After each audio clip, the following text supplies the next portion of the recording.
तो अभी रुक जाओ, हिमशिखा ने झिड़क दिया। हालांकि मैं शौर्य जैसा बदमाश नहीं हूं, लेकिन मुझे भी परी हिमशिखा बहुत पसंद है। उसके करीब आने का यह एक दुर्लभ अवसर है, मैं इसे कैसे छोड़ सकता हूं? नाग ने एक दुष्ट मुस्कान के साथ कहा। जैसे ही वह बोला, उसके हाथ हिमशिखा के वस्त्र उतारते रहे और उसे जल्दी से निर्वस्त्र कर दिया। विराट, तुम मेरी पवित्रता को बर्बाद करने की हिम्मत करते हो, मैं तुम्हारे टुकड़े टुकड़े कर दूंगी। हिमशिखा ने दहाड़ लगाई, गुस्से से कांपते हुए। चमेली के फूल के नीचे मरना भूत बनकर भी रोमांटिक है, परी हिमशिखा जैसी शानदार सुंदरता का स्वाद लेने में सक्षम होने के लिए मैं विराट मौत में भी संतुष्ट रहूंगा। नाग दुष्टता से हंसा। जैसे ही वह बोला, उसके हाथ हिमशिखा के शरीर को छूने के लिए आगे बढ़े। यह देखकर हिमशिखा आग बबूला हो गई। उसका खून उसके सिर पर चढ़ गया और वह गुस्से से बेहोश हो गई। वह पहले ही गुस्से से बेहोश हो गई। यह छोटी लड़की बहुत आसानी से चिढ़ जाती है। हिमशिखा को बेहोश होते देख नाग ने अपना सिर खुजलाया और बड़बड़ाया। उसका इरादा केवल हिमशिखा को चिढ़ाने का था, वास्तव में उसके साथ कुछ गलत करने का नहीं। इसके अलावा वह सिर्फ एक तलवार की आत्मा था। भले ही वह चाहता, वह नहीं कर सकता था। अब जब हिमशिखा बेहोश थी तो वह समझ नहीं पा रहा था कि क्या करे। जैसे ही नाग दुविधा में था, गुफा के बाहर से एक आवाज आई, अरे शौर्य मर गया, उसे किसने मारा? इसे देखकर लगता है कि इस कमीने को एक ही वार से मार दिया गया है, बिना संघर्ष किए भी। ऐसा लगता है कि जिसने उसे मारा वह कोई साधारण विशेषज्ञ नहीं था। उसे भूल जाओ, चलो जल्दी करो और सीनियर सिस्टर हिमशिखा को खोजो। क्योंकि शौर्य यहां मारा गया, सीनियर सिस्टर शायद पास ही है। नाग ने गुफा के बाहर दो लोगों वैदेही और शार्दूल को देखा। यह बेवकूफ बाघ यहाँ है, बेहतर होगा कि मैं जल्दी से खिसक जाऊं, नहीं तो अगर उस बेवकूफ बाघ ने मुझे यहाँ ढूंढ लिया और विराट को बता दिया तो मैं बड़ी मुसीबत में पड़ जाऊंगा। इसके साथ नाग ने जल्दी से हिमशिखा को कपड़े पहनाए, फिर अपनी भागने की तकनीक का उपयोग करके वहां से गायब हो गया। गुफा छोड़कर तेजी से असली विराट की दिशा में उड़ गया। नाग के जाने के तुरंत बाद वैदेही और शार्दूल गुफा में दाखिल हुए। Senior sister Himshikha! हिमशिखा को पत्थर के बिस्तर पर लेटा देख वैदेही चिल्लाई और उसकी ओर दौड़ी। हालांकि हिमशिखा की आंखें बंद थीं और वह बेहोश थी। सीनियर सिस्टर जागो! वैदेही ने हिमशिखा के शरीर को हिलाया, बार बार पुकारते हुए। विराट, तुम कुत्ते चोर, तुमने मुझे छूने की हिम्मत कैसे की? मैं तुम्हारे टुकड़े टुकड़े कर दूंगी। हिमशिखा चिल्लाई, अपनी आंखें खोली और जाग गई। सीनियर सिस्टर, तुम्हें क्या हुआ है? हिमशिखा की चीखें सुनकर वैदेही ने हैरान होकर पूछा, क्या सीनियर सिस्टर को बहुत ज्यादा आघात लगा है और वह पागल हो गई है? जिसने उसका अपहरण किया था वह स्पष्ट रूप से वह कमीना शौर्य था, तो सीनियर सिस्टर विराट को मारने के लिए क्यों चिल्ला रही थी? जूनियर सिस्टर वैदेही, तुम यहाँ कैसे आई? वैदेही की बातें सुनकर हिमशिखा ने आखिरकार प्रतिक्रिया दी। उसने वैदेही की ओर देखा और आश्चर्य से पूछा, विराट ने मुझे और शार्दूल को तुम्हें बचाने के लिए भेजा। वैदेही ने कहा। विराट! यह नाम सुनते ही हिमशिखा का चेहरा तुरंत ठंडा पड़ गया। उसने वैदेही की ओर देखा और पूछा, वह कुत्ता विराट कहाँ है? वह कहाँ है? अरे तुम औरत, अपनी जुबान पर लगाम लगाओ। मेरे बॉस ने दयालुता से मुझे और वैदेही को तुम्हें बचाने के लिए भेजा, लेकिन तुम उसे कोसती रहती हो। क्या तुम्हारे पास कोई अंतरात्मा भी है? शार्दूल अब खुद को रोक नहीं सका। उसने हिमशिखा को घूरा और गुस्से से कहा, वह मानवीय कपड़ों में पाखंडी जानवर, वह दयालु है। हिमशिखा ने दांत पीसते हुए कहा, सीनियर सिस्टर, तुम्हें क्या हुआ है? क्या तुम्हें विराट के बारे में कोई गलतफहमी है? ये वास्तव में विराट ही था जिसने हमें तुम्हें बचाने के लिए भेजा था। वैदेही ने हैरान होकर कहा। वह समझ नहीं पा रही थी कि हिमशिखा अचानक विराट के प्रति इतनी तीव्र नफरत क्यों पाल रही थी। वह बदमाश, वह दोमुंहा है, एक पाखंडी जो सार्वजनिक रूप से एक तरह से और निजी तौर पर दूसरी तरह से व्यवहार करता है। वह सम्मानित दिखता है, लेकिन वह मानवीय कपड़ों में एक पूरा जानवर है। हिमशिखा ने दांत पीसते हुए कहा, मैं कहती हूँ सीनियर सिस्टर, क्या तुम्हारा दिमाग खराब हो गया है? तुम अचानक ऐसी बकवास क्यों कर रही हो? विराट ने तुम्हारा क्या बिगाड़ा है? तुम उससे इतनी नफरत क्यों करती हो? वैदेही ने भौहें सिकोड़ी। हालांकि वह हिमशिखा का सम्मान करती थी, लेकिन हिमशिखा को अंधाधुंध विराट को कोसते हुए देखकर उसे अच्छा नहीं लगा। रहने दो, अब उसके बारे में बात नहीं करते। हिमशिखा ने अपना हाथ हिलाया। उसका चेहरा ठंडा था। यह मामला उसके लिए चर्चा करना वास्तव में कठिन था और वह नहीं चाहती थी कि यह सार्वजनिक ज्ञान बन जाए, इसलिए वह इसके बारे में और नहीं कहना चाहती थी। वैसे जूनियर सिस्टर वैदेही, तुम कैसे बची? तुम्हें किसने बचाया? हिमशिखा ने वैदेही से पूछा। वह शौर्य के चुपके से किए गए हमले में गंभीर रूप से घायल हो गई थी। दांव संघ की ओर से उन्होंने अचानक दो शीर्ष विशेषज्ञों, उसे और शौर्य को खो दिया। जयवर्धन, यश, बलराम और वैदेही के साथ जालिम सिंह और अन्य रक्त पिशाच संप्रदाय के योद्धाओं द्वारा स्थापित रक्त पिशाच व्यूह का सामना करना मुश्किल होगा। अगर किसी ने उन्हें नहीं बचाया होता तो वैदेही और अन्य निश्चित रूप से बच नहीं पाते। और कौन हो सकता है? स्वाभाविक रूप से यह विराट था जिसने हमें बचाया। वैदेही ने कहा। विराट? उसने तुम्हें बचाया? हिमशिखा यह सुनकर दंग रह गई और अविश्वास से पूछा, वास्तव में क्या हुआ? विराट, क्या उसके पास इतनी बड़ी ताकत है? सीनियर सिस्टर, मैंने तुम्हें पहले ही बताया था कि विराट बहुत मजबूत है, लेकिन तुमने मेरा विश्वास नहीं किया। वैदेही ने कुछ चिढ़कर कहा। जैसे ही उसने बात की, उसने मोटे तौर पर बताया कि क्या हुआ था। वैदेही ने जो कहा उसे सुनने के बाद हिमशिखा एक पल के लिए चुप हो गई। उसने वास्तव में उम्मीद नहीं की थी कि विराट, जो सबसे कमजोर लग रहा था, अंततः सबसे महत्वपूर्ण भूमिका निभाएगा। सीनियर सिस्टर, अगर तुमने पहले स्थान पर विराट को नहीं जमाया होता तो इनमें से कुछ भी नहीं होता। तुम्हें शौर्य द्वारा घात लगाकर हमला नहीं किया गया होता और यहाँ अपहरण नहीं किया गया होता। वैदेही ने हिमशिखा की ओर देखते हुए कहा। सच कहूं तो वैदेही को इस बार हिमशिखा के कई कार्यों पर आपत्ति थी, इतनी कि वह हिमशिखा के साथ बहुत विनम्र नहीं थी, जिसका उसने हमेशा सम्मान और मूर्ति पूजा की थी। जूनियर सिस्टर वैदेही, कृपया थोड़ी देर के लिए बाहर जाओ, मैं थोड़ी देर अकेले रहना चाहती हूँ। हिमशिखा ने कुछ देर की चुप्पी के बाद कहा, वैदेही की ओर देखते हुए। ठीक है, लेकिन सीनियर सिस्टर, कृपया अपनी चोटों को ठीक करने के लिए पहले यह नवजीवन संजीवनी गोली लें। वैदेही ने एक शीर्ष ग्रेड 9वीं रैंक की नवजीवन संजीवनी गोली निकाली और उसे हिमशिखा को सौंप दिया। हिमशिखा ने मना नहीं किया और गोली ले ली। शीर्ष ग्रेड नवजीवन संजीवनी गोली का सेवन करने के बाद उसकी चोटें अकल्पनीय गति से ठीक होने लगी। बस कुछ ही सांसों में उसकी चोटें पूरी तरह से ठीक हो गई। हिमशिखा की रिकवरी देखकर वैदेही और शार्दूल गुफा से निकल गए और बाहर इंतजार करने लगे। वैदेही और शार्दूल के जाने के बाद हिमशिखा ने अपने शरीर की सावधानीपूर्वक जांच की। जांच के बाद हिमशिखा ने पाया कि वह अभी भी कुंवारी थी और विराट द्वारा उसे अपवित्र नहीं किया गया था। उसने राहत की सांस ली। ऐसा लग रहा था कि उस बदमाश ने जूनियर सिस्टर वैदेही को आके देखा था और उस पर हमला करने का समय नहीं मिला। इस प्रकार उसकी पवित्रता बच गई। जहां तक जूनियर सिस्टर वैदेही के दावे की बात है कि वह बदमाश जालिम सिंह का शिकार करने गया था, वह शायद जानबूझकर किया गया एक दिखावा था। वह दिखावे के लिए जालिम सिंह का शिकार करने गया था, लेकिन आधे रास्ते से वापस मुड़ गया और उसका पीछा किया। जूनियर सिस्टर वैदेही से पहले शौर्य को पकड़ लिया। उस बदमाश की छिपी हुई ताकत के साथ जूनियर सिस्टर वैदेही से पहले शौर्य को पकड़ना बिल्कुल भी मुश्किल नहीं होगा। आखिरकार उस बदमाश ने अकेले ही रक्त पिशाच व्यूह को तोड़ दिया और जालिम सिंह और अन्य रक्त पिशाच संप्रदाय के योद्धाओं को नष्ट कर दिया। शौर्य को पकड़ना तो बाएं हाथ का खेल होगा। इसके अलावा केवल उस बदमाश की ताकत ही शौर्य को इतनी आसानी से मार सकती थी। यह बदमाश वास्तव में घृणित है। स्पष्ट रूप से इतनी जबरदस्त ताकत होने के बावजूद वह हमेशा से मूर्ख बनने का नाटक कर रहा है। शायद लंबे समय से अशुद्ध इरादे पाल रहा है, बस इस अवसर की प्रतीक्षा कर रहा है। सौभाग्य से हालांकि यह बदमाश ठरकी है, वह पूरी तरह से सड़ा हुआ नहीं है। वह अभी भी अपनी प्रतिष्ठा की परवाह करता है और जूनियर सिस्टर वैदेही को आते देखकर जल्दी से खिसक गया। अन्यथा मैं उसके चंगुल से नहीं बच सकती थी और मेरी इज्जत खतरे में पड़ जाती। हालांकि इस बदमाश ने इस बार सभी को बचाया और बहुत सारे श्रेय का हकदार है। हम उस अपमान को बिल्कुल भी जाने नहीं दे सकते जो उसने हमें दिया। हम जल्द या बाद में उस बदमाश के साथ इस हिसाब को चुकता करेंगे। अपनी पवित्रता की पुष्टि करने और यह महसूस करने के बाद कि उसके साथ गलत नहीं हुआ है, हिमशिखा गुफा में और नहीं रुकी। वह चली गई और वैदेही और शार्दूल के साथ उसी रास्ते वापस चली गई जहां से वे आए थे। आधे रास्ते में उनका सामना यश और बलराम से हुआ जो उनकी ओर ही उड़ रहे थे। सीनियर सिस्टर हिमशिखा, क्या तुम ठीक हो? यश और बलराम ने पूछा। दोनों हिमशिखा को सफलतापूर्वक बचाए जाने पर हैरान और खुश थे। हाँ, दिव्य अस्त्रों की कीमतों में कभी-कभी 10 गुना हाँ, हिमशिखा ने हल्का सिर हिलाया। उसने यश और बलराम की ओर देखा और पूछा, तुम यहाँ क्यों हो? सीनियर ब्रदर जयवर्धन कहाँ है? सीनियर ब्रदर जयवर्धन ने हमें सीनियर सिस्टर को बचाने के लिए भेजा। वह खुद जूनियर ब्रदर विराट के साथ जालिम सिंह का शिकार करने गए हैं, यश ने कहा। वैसे सीनियर सिस्टर उस बदमाश शौर्य का क्या? वह कैसा है? वह मर गया, हिमशिखा ने उदासीनता से कहा। मर गया? यश और बलराम यह सुनकर दंग रह गए, फिर संतोष के साथ चिल्लाए, वह बदमाश अच्छा हुआ, उसे जीवित रहने देना हमारे दांव संघ के लिए अपमान की बात होती। चलो सीनियर ब्रदर जयवर्धन से मिलते हैं, हिमशिखा ने शांत भाव से कहा। वह अब शौर्य के बारे में बात नहीं करना चाहती थी। यह अनुभव वास्तव में सबसे अपमानजनक बात थी जो उसने कभी अनुभव की थी।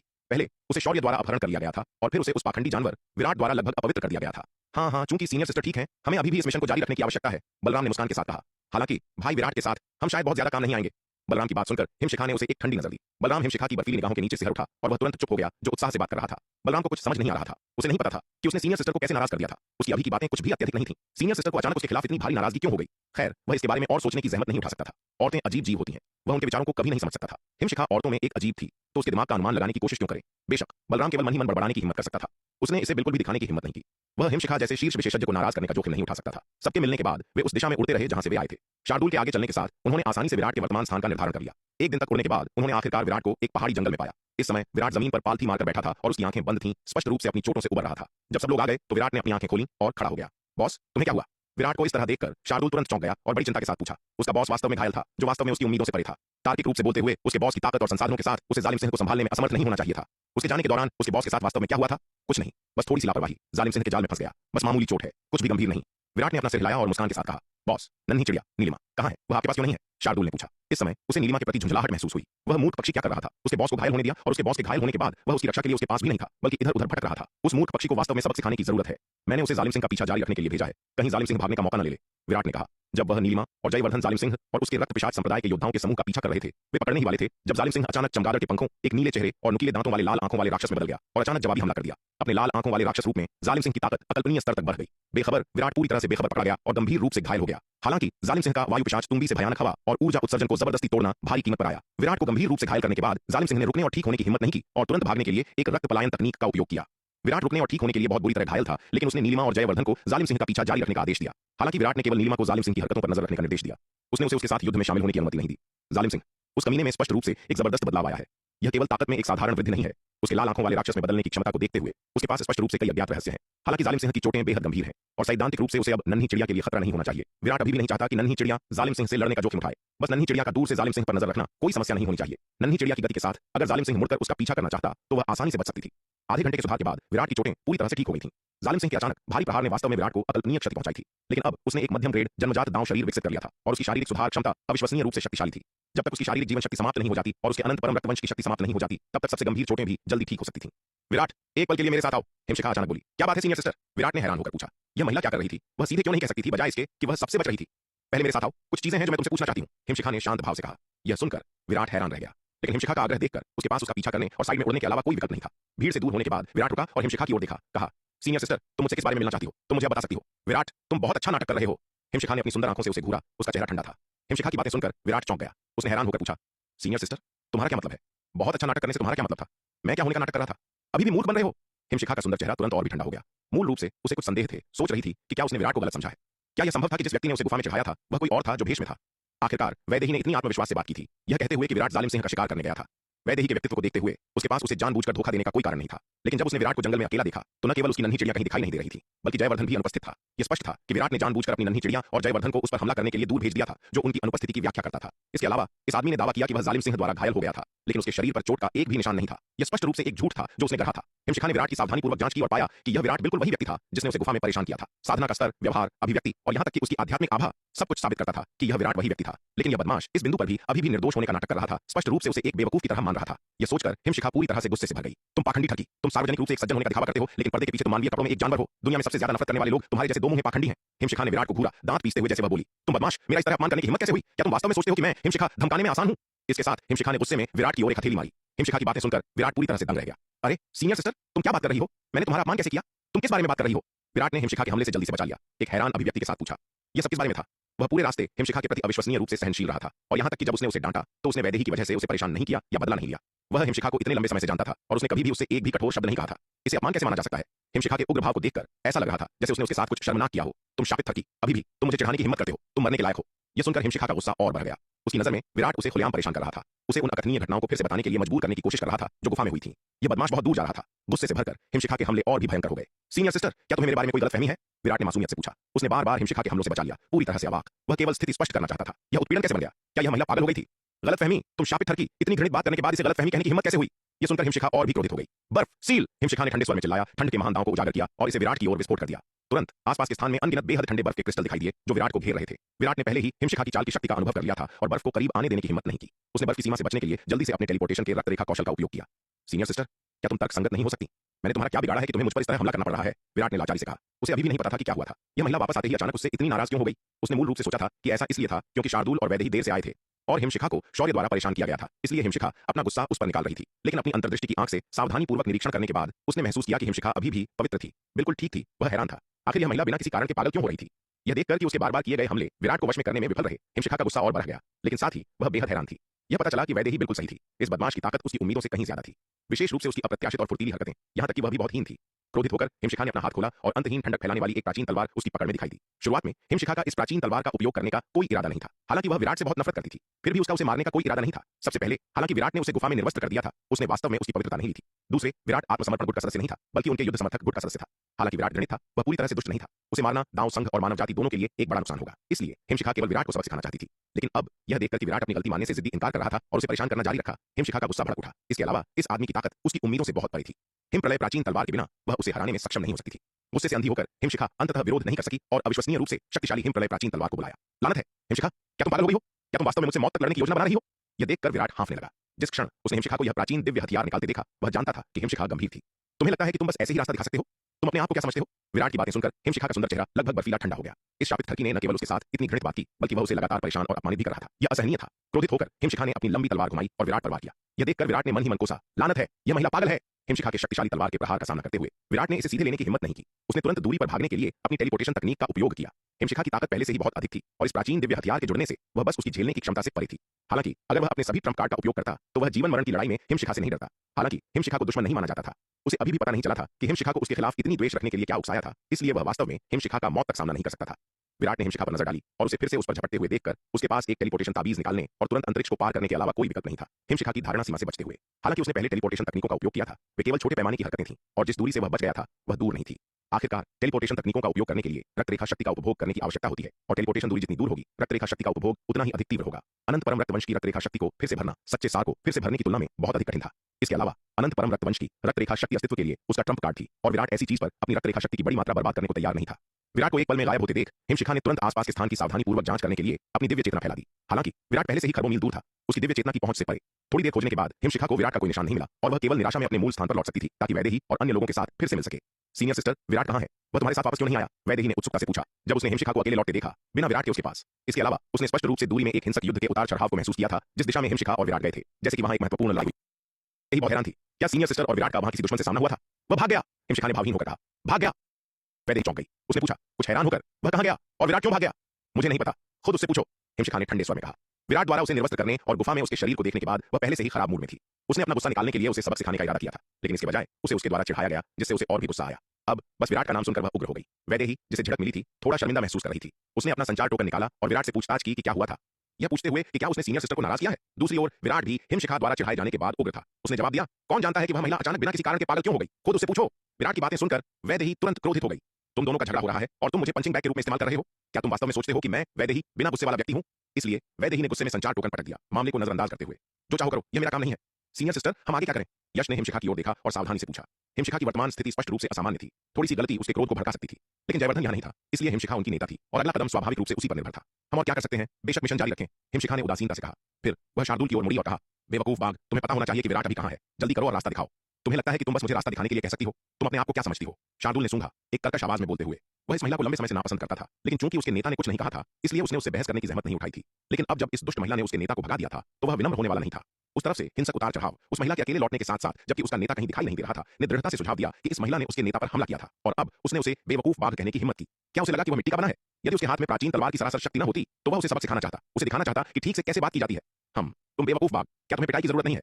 शार्दुल की बातें सुनकर हिमशिखा तुरंत गुस्से में आ गई। उसका चेहरा काला पड़ गया क्योंकि वह ठंडे स्वर में बोली। वह विराट को दंडित नहीं कर सकती थी, लेकिन विराट की कमान के तहत इस बेवकूफ बाघ को पीटने से कम उसका गुस्सा निकल जाएगा। हिमशिखा की बातें सुनकर शार्दुल ने उसे पूरी तरह से नजरअंदाज कर दिया, सीधे एक टेलीपोर्टेशन ताबीज निकाल लिया। एक स्थानिक उतार चढ़ाव के बाद उसकी आकृति तुरंत गायब हो गई। विराट के आत्मा पालतू जानवर के रूप में वह विराट के सटीक स्थान को सटीक रूप से समझ सकता था, जिससे उसके पास टेलीपोर्ट करना आसान हो गया। पहले जब शौर्य को ट्रैक कर रहा था तो उसने टेलीपोर्टेशन ताबीज का उपयोग नहीं किया था, क्योंकि वह शौर्य के सटीक स्थान को नहीं जानता था। प्रतिद्वंद्वी के स्थान को जाने बिना टेलीपोर्टेशन ताबीज का उपयोग करना बेकार था। यह उसे लक्ष्य से आगे भी ले जा सकता है, जिससे उन्हें ढूंढना और भी कठिन हो जाता है। टेलीपोर्टेशन ताबीज केवल तभी उपयोगी होता है जब भागना हो या जब सटीक स्थान ज्ञात हो।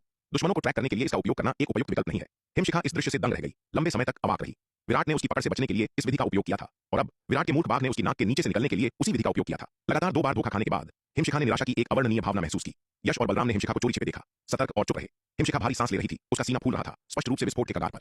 यदि वे अब बोलते और उसे क्रोधित करते तो उन्हें पंचिंग बैग के रूप में पीटा जा सकता था, जिससे उनके पास कोई सहारा नहीं बचता।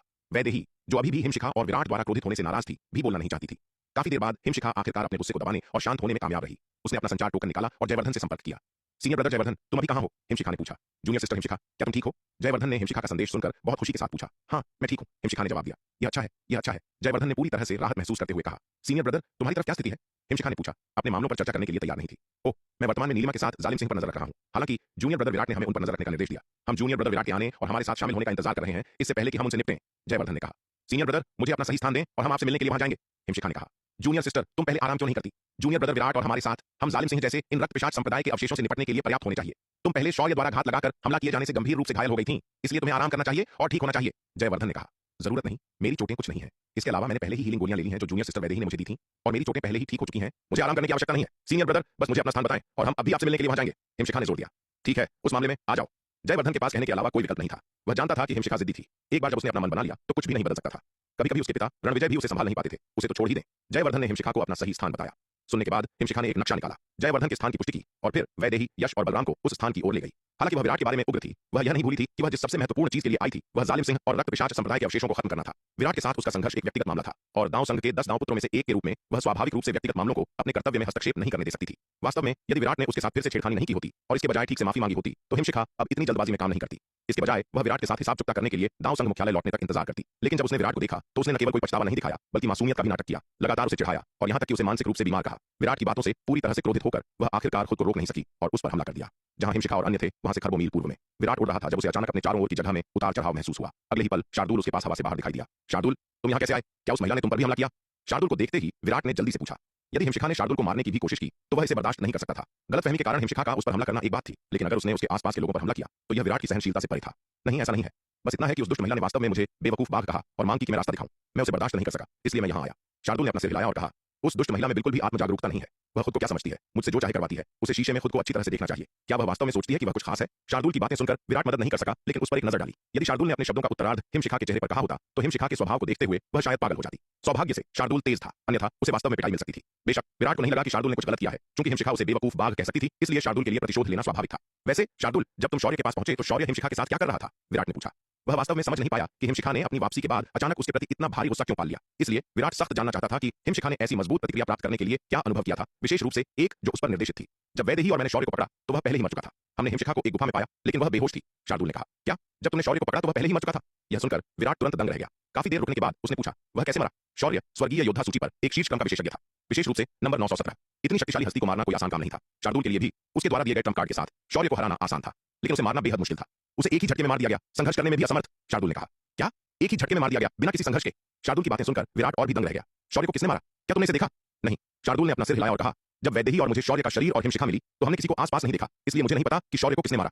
शार्दुल की बातें सुनकर विराट चुप हो गया। शौर्य जैसे बलवान को एक ही झटके में मारना बिना संघर्ष के ऐसा कुछ नहीं है जो एक साधारण विशेषज्ञ कर सकता है। कम से कम किसी को इसे प्राप्त करने के लिए सच्ची दिव्य विकास लोक की शक्ति होनी चाहिए। यह व्यक्ति कौन है? क्या यह हो सकता है कि दांव संघ का कोई दिव्य विकास लोक विशेषज्ञ उनका पीछा कर रहा हो? यह सोचते हुए विराट चिल्लाया, नाग, यहाँ बाहर आओ। यदि कोई दिव्य विकास लोक विशेषज्ञ उनका पीछा कर रहा था तो ऐसा कोई कारण नहीं था कि नीले वस्त्र वाले लड़के ने ध्यान नहीं दिया होगा। इसलिए विराट लड़के को बाहर बुलाना चाहता था और चीजों की तह तक जाना चाहता था। विराट, क्या बात है? तुमने मुझे क्यों बुलाया? नीले वस्त्र वाला लड़का नाग बाहर आया। वह विराट के रूप में बदल गया था, शौर्य को मार डाला था और हिमशिखा को गुफा में चढ़ाया था। अब इससे पहले कि वह जल्दी से विराट के पास लौट आए और चुपचाप अनंत परम मीनार के दूसरे स्तर में प्रवेश करे, क्योंकि इस समय उसकी ताकत बहुत अधिक थी। विराट ने उसकी हरकतों के बारे में कुछ भी असामान्य नहीं देखा। नाग, क्या तुमने गौर किया है कि कोई दिव्य विकास लोक का विशेषज्ञ हमारा पीछा कर रहा है? विराट ने उसे देखते हुए पूछा। नहीं, नाग ने अपना सिर हिलाया। भ्रम का नाटक करते हुए उसने पूछा, क्या बात है विराट, तुम अचानक इसके बारे में क्यों पूछ रहे हो? वह उदासीन दिखाई दिया, लेकिन वास्तव में वह अविश्वसनीय रूप से दोषी था। अगर विराट को पता चल गया कि उसने क्या किया है तो वह गहरी मुसीबत में होगा। मुझ पर शक मत करो, मुझ पर शक मत करो, नहीं तो मैं खत्म हो गया। चुपचाप प्रार्थना करते हुए नाग ने लापरवाही से कहा, शायद कोई विशेषज्ञ वहां से गुजर रहा था और वह बर्दाश्त नहीं कर सका कि वह बदमाश शौर्य क्या कर रहा था, इसलिए उसने उसे सनक में मार दिया। हम यह निश्चित रूप से संभव है। विराट ने यह सुनकर सिर हिलाया, लेकिन हिमशिखा अचानक बिना किसी कारण के अपना गुस्सा मुझ पर क्यों निकालेगी? यह वास्तव में चौंकाने वाला है। अरे इसमें क्या अजीब है, औरतें सब बेतुकी जीव होती हैं। नाग ने अपना हाथ हिलाया परिपक्वता की हवा के साथ बोलते हुए। उन सभी महिलाओं को देखो जिन्हें तुम जानते हो कितनी सामान्य है। उस समय दामिनी को अभी भी लगता था कि तुम्हारे पास उसके प्रति गुप्त इरादे थे। हो सकता है कि हिमशिखा सोचती है कि तुम इतने मजबूत हो, फिर भी तुम उसे धोखा देने के लिए गूंगा खेल रहे हो, और जालिम सिंह को हराने के बाद तुम व्यक्तिगत रूप से उसे बचाने नहीं गए, इसलिए वह द्वेष रखती है। इसके अलावा क्या तुमने नहीं देखा कि वह हिमशिखा महिला पूरे रास्ते तुमसे लगातार नाराज थी? शायद वह तुम्हें परेशानी पैदा करने के लिए जानबूझकर कोई बहाना ढूंढ रही है। क्या महिलाओं को लड़ाई करने के लिए किसी कारण की आवश्यकता है? हम ये कुछ समझ में आता है। विराट ने गहरी सहमति में सिर हिलाया। महिलाएं वास्तव में ऐसे जीव हैं जिन्हें सामान्य ज्ञान से नहीं समझा जा सकता है। शायद यह सच है, जैसा कि नाग ने कहा कि हिमशिखा ने उसे बिल्कुल भी गलत नहीं समझा। बस इतना था कि महिला उसे नापसंद करती थी और परेशानी पैदा करना चाहती थी, इसलिए उसने जानबूझकर यह बकवास बहाना गढ़ा। यही कारण था कि जब उसने उससे पूछा तो हिमशिखा ने समझाने से इनकार कर दिया कि क्या हुआ था। वह शायद कोई सुसंगत स्पष्टीकरण नहीं दे सकती थी, क्योंकि वास्तव में कुछ भी नहीं हुआ था। हम यह महिला पूरी तरह से अनुचित है। सतह पर वह एक परी की तरह दिखती है, लेकिन वास्तव में वह एक पागल औरत है। तो आप वास्तव में किसी किताब को उसके कवर से नहीं आ सकते। ठीक है, बस इतना ही, तुम अब वापस जा सकते हो। विराट ने अपना हाथ हिलाया और कहा। विराट की बातें सुनकर नाग को लगा जैसे उसे माफी मिल गई हो, और वह जल्दी से अनंत परम मीनार के दूसरे स्तर पर वापस आ गया। भगवान का शुक्र है, भगवान का शुक्र है। विराट ने उस पर संदेह नहीं किया या उसकी आगे जांच नहीं की। अन्यथा यदि विराट ने केवल अनंत परम मीनार से उसके ठिकाने के बारे में पूछा होता तो सब कुछ उजागर हो जाता। हालांकि अनंत परम मीनार शायद ही कभी दैनिक जीवन के ऐसे तुच्छ मामलों में हस्तक्षेप करती थी। जब तक कि इसमें विराट का जीवन या मृत्यु शामिल न हो, अनंत परम मीनार शायद ही कभी उनसे परेशान होती थी। कभी कभी वह सूक्ष्मता से विराट को और अधिक परीक्षणों से गुजरने के लिए प्रोत्साहित करता था। यह ठीक इसलिए था क्योंकि अनंत परम मीनार जानती थी कि वह ऐसे मामूली मुद्दों पर रिपोर्ट नहीं करेगी कि नाग ने इतनी साहसपूर्वक कार्य करने की हिम्मत की। अन्यथा वह ऐसा करने की हिम्मत नहीं करता, भले ही उसके पास 100 जीवन होते। वह जानता था कि अनंत परम मीनार के भीतर वह जो कुछ भी करता था वह पूरी तरह से उसकी निगरानी में था। वह उससे कुछ भी छिपा नहीं सकता था। विराट ने अस्थायी रूप से हिमशिखा के मामले को एक तरफ रख दिया और शार्दूल की सवारी करते हुए नन्ही चिड़िया की दिशा में चला गया। उसने मूल रूप से नन्ही चिड़िया की दिशा में भागने के लिए पलायन ताबीज का उपयोग किया था, इसलिए वह और शार्दूल उसके स्थान से दूर नहीं थे। इतनी कम दूरी पर एक और पलायन ताबीज बर्बाद करने की कोई आवश्यकता नहीं थी। आखिरकार खरबों मील दूर तुरंत भागने में सक्षम एक पलायन ताबीज सस्ता नहीं है। अपनी वर्तमान संपत्ति के साथ भी विराट इसे बर्बाद नहीं करना चाहता था। आसमान में जालिम सिंह और रक्त पिशाच संप्रदाय के योद्धाओं का एक समूह बेतहाशा उड़ गया। उनके पीछे नन्ही चिड़िया और जयवर्धन उनकी एड़ी चोटी का जोर लगा रहे थे। यंग मास्टर, वह नन्ही चिड़िया और जयवर्धन लगातार हमारा पीछा कर रहे हैं। क्या हमें वापस मुड़ना चाहिए और उन्हें पहले बाहर निकालना चाहिए? एक रक्त पिशाच संप्रदाय के योद्धा ने पीछे देखा और एक भयावह नजर के साथ कहा। यह सुनकर जालिम सिंह ने भी पीछे देखा और नन्ही चिड़िया और जयवर्धन को उनसे कसकर चिपके हुए देखा। उसका चेहरा काला पड़ गया। ये दो कमीने वास्तव में लगातार थे। वे इतने लंबे समय से उनका पीछा कर रहे थे और अभी भी हार नहीं मानेंगे। अगर यह जारी रहा तो वे रुकने और अपनी चोटों को ठीक करने का मौका नहीं पा सकेंगे। देर सवेर वे मौत के घाट उतार दिए जाएंगे। उसकी चोटें अब बेहद गंभीर हैं और अगर वह जल्द ठीक नहीं होता है तो उसे अकल्पनीय दीर्घकालिक परिणामों का सामना करना पड़ सकता है। जबकि उसके सच्चे पिशाच रूप में लड़ने से उसे जबरदस्त ताकत प्रदर्शित करने की अनुमति मिली, उस स्थिति से परिश्रम बहुत अधिक था। इसके अलावा विराट को एक घातक झटका देने के अपने प्रयास में उसने जबरन पवन बाधा को तोड़ दिया, जिसे विराट ने वायु पिशाच तुम्बी का उपयोग करके खड़ा किया था, जिससे अकल्पनीय क्षति हुई। उसने उस अचानक जवाबी हमले के माध्यम से एक घातक झटका देने का इरादा किया था, लेकिन उसे उम्मीद नहीं थी कि विराट की शारीरिक सुरक्षा इतनी जबरदस्त होगी। अपनी भयानक युद्ध शक्ति के साथ भी वह केवल विराट को गंभीर रूप से घायल कर सकता था, उसे सीधे नहीं मार सकता था। वह हमला विराट को मारने में विफल रहा, जिसके परिणाम स्वरूप दोनों को भारी चोटें आईं। हालांकि भारी प्रहार ने विराट को अपना पीछा जारी रखने से रोक दिया, लेकिन उसकी स्थिति भी बेहद अनिश्चित थी। यदि उसका नन्ही चिड़िया और जयवर्धन द्वारा पीछा किया जाना जारी रहा तो उसका भाग्य संभवतः भयानक होगा। हालांकि वापस लड़ने के लिए पीछे मुड़ना उसकी वर्तमान क्षमताओं से परे था। विराट के पीछा करने के बाद उसके साथ बचे रक्त पिशाच संप्रदाय के योद्धाओं की संख्या कम हो रही थी। उनमें से अधिकांश विराट के वायु पिशाच तुम्बी के नीचे मारे गए थे, जिससे उसके पास केवल 7 या 8 लोग बचे थे। यहाँ तक कि ये अंतिम 7 या 8 भी गंभीर रूप से घायल थे। उनकी वर्तमान स्थिति में नन्ही चिड़िया और जयवर्धन को मारने की तो बात ही छोड़िए, अगर वे उन्हें पकड़ लेते तो यह अनिश्चित था कि कौन किसे मारेगा। जालिम सिंह ने अपने पीछे नन्ही चिड़िया और जयवर्धन को देखा, फिर अपने बगल में आधे कदम दिव्य विकास लोक के 7 या 8 रक्त पिशाच संप्रदाय के योद्धाओं को देखा। अचानक उसकी आंखों में एक भयंकर चमक उठी। एक जोर की आवाज के साथ जालिम सिंह के शरीर से एक अतुलनीय रूप से शक्तिशाली आभा निकली और उसका पूरा अस्तित्व एक जबरदस्त परिवर्तन से गुजरा। उसकी पीठ से चमगादड़ जैसे पंखों की एक जोड़ी निकली। उसका चेहरा नुकीले दांतों के साथ नीला हो गया और उसकी आंखें खून जैसी लाल ऊर्ध्वाधर पुतलियों में बदल गईं। रक्त पिशाच संप्रदाय के योद्धा जालिम सिंह को एक बार फिर इस पिशाच रूप को प्रदर्शित करते हुए देखकर बहुत खुश हुए। जालिम सिंह आखिरकार विरोध नहीं कर सका और उस घृणित नन्ही चिड़िया और जयवर्धन पर हमला करने वाला था। हालांकि जैसे ही वे जवाबी हमले में जालिम सिंह का अनुसरण करने की तैयारी कर रहे थे, उन्हें अचानक अपने पूरे शरीर में तेज दर्द महसूस हुआ। उनके शरीर को खून के लाल तंबुओं द्वारा छेदा जा रहा था और उनका खून और खेती तेजी से खत्म हो रही थी। उनके शरीर को छेदने वाले खून के लाल तंबुओं को देखते हुए रक्त पिशाच संप्रदाय के योद्धा अपनी आंखों में अविश्वास दिखाने में मदद नहीं कर सके। यंग मास्टर, क्यों क्यों? उन्होंने जालिम सिंह की ओर देखने के लिए मुड़े। उनकी आंखें भ्रम से भरी थीं। उन्हें कभी उम्मीद नहीं थी कि जालिम सिंह अचानक उन पर हमला करेगा। पूरी तरह से बेखबर पकड़े जाने पर वे सभी उसके जाल में फंस गए थे। क्योंकि तुम सब अंततः मृत्यु से नहीं बच सकते, बजाय इसके कि विराट और इन दांव संघ योद्धाओं के हाथों मरो। तुम मेरे लिए पोषण बन सकते हो, मुझे खेती प्रदान कर सकते हो। चिंता मत करो, मैं तुम्हारा बदला लूंगा। जालिम सिंह ने ठंडे स्वर में कहा। जालिम सिंह, तुम गद्दार कुत्ते, हमने तुम पर इतना भरोसा किया और अंत में तुम हमारे खिलाफ हो गए। तुम खूनी कमीने, तुम एक भयानक मौत मरोगे। एक रक्त पिशाच संप्रदाय के योद्धा ने गुस्से में शाप दिया। रक्त पिशाच संप्रदाय के योद्धा के शाप को सुनकर जालिम सिंह अड़िग रहा। उसने रक्त पिशाच गुप्त तकनीक का उपयोग करना जारी रखा। लगातार इन रक्त पिशाच संप्रदाय के योद्धाओं के खून और खेती को निगलता रहा।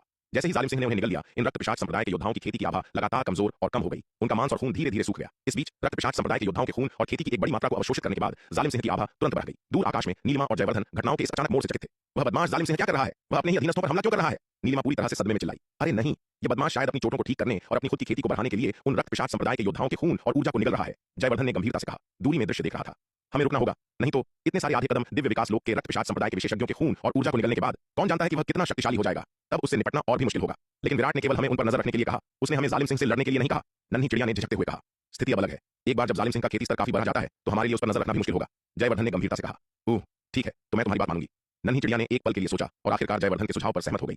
वे दोनों एक साथ जालिम सिंह की ओर उड़े और उसके पास पहुंचने के बाद उन्होंने एक साथ उस पर हमला किया। हम खुद को कम आंकना, मरो! यह देखकर जालिम सिंह का चेहरा ठंडा हो गया। अपने हाथ की एक लहर के साथ कई खून के लाल तंबू जयवर्धन और नन्ही चिड़िया की ओर फटे। Boom boom boom! आसमान में एक भीषण लड़ाई छिड़ गई। हालांकि केवल कुछ दर्जन सांसों के बाद नन्ही चिड़िया और जयवर्धन को जालिम सिंह द्वारा पूरी तरह से दबा दिया गया। उन आधे कदम दिव्य विकास लोक के रक्त पिशाच संप्रदाय के योद्धाओं के खून और ऊर्जा खेती को अवशोषित करने के बाद जालिम सिंह की ताकत बहुत बढ़ गई थी। इसके अलावा उसके निरंतर अवशोषण के साथ उसकी ताकत लगातार बढ़ती रही। लड़ाई जितनी लंबी चली, नन्ही चिड़िया और जयवर्धन के लिए टिके रहना उतना ही मुश्किल हो गया। एक अगरबत्ती के जलने में लगने वाले समय के बाद एक जोरदार आवाज गूंजी और जालिम सिंह के शरीर से एक अतुलनीय रूप से शक्तिशाली आभा निकली। उन आधे कदम दिव्य विकास लोक के रक्त पिशाच संप्रदाय के योद्धाओं से बड़ी मात्रा में रक्त और ऊर्जा खेती को अवशोषित करने के बाद इस समय न केवल उसकी चोटें ठीक हो गईं, बल्कि उसकी खेती ने भी आरोहण लोक के शिखर को तोड़ दिया। जालिम सिंह की ताकत पहले से ही अविश्वसनीय रूप से दुर्जेय थी और अब एक और दायरे को तोड़ने के बाद उसकी शक्ति एक अकल्पनीय स्तर तक बढ़ गई थी। जयवर्धन, हमें पीछे हटना चाहिए। यह देखकर नन्ही चिड़िया भयभीत थी। वे दोनों एक साथ काम करते हुए भी जालिम सिंह के लिए कोई मुकाबला नहीं थे। जब उसकी शक्ति बढ़ गई, अब जब उसने आरोहण लोक के शिखर को तोड़ दिया था, तो वे और भी कम खतरे में थे। जालिम सिंह से लड़ना जारी रखने से संभवतः उनकी जान चली जाएगी। जाना चाहते हो? मुझे खाओ! जालिम सिंह ने ठंडे स्वर में कहा।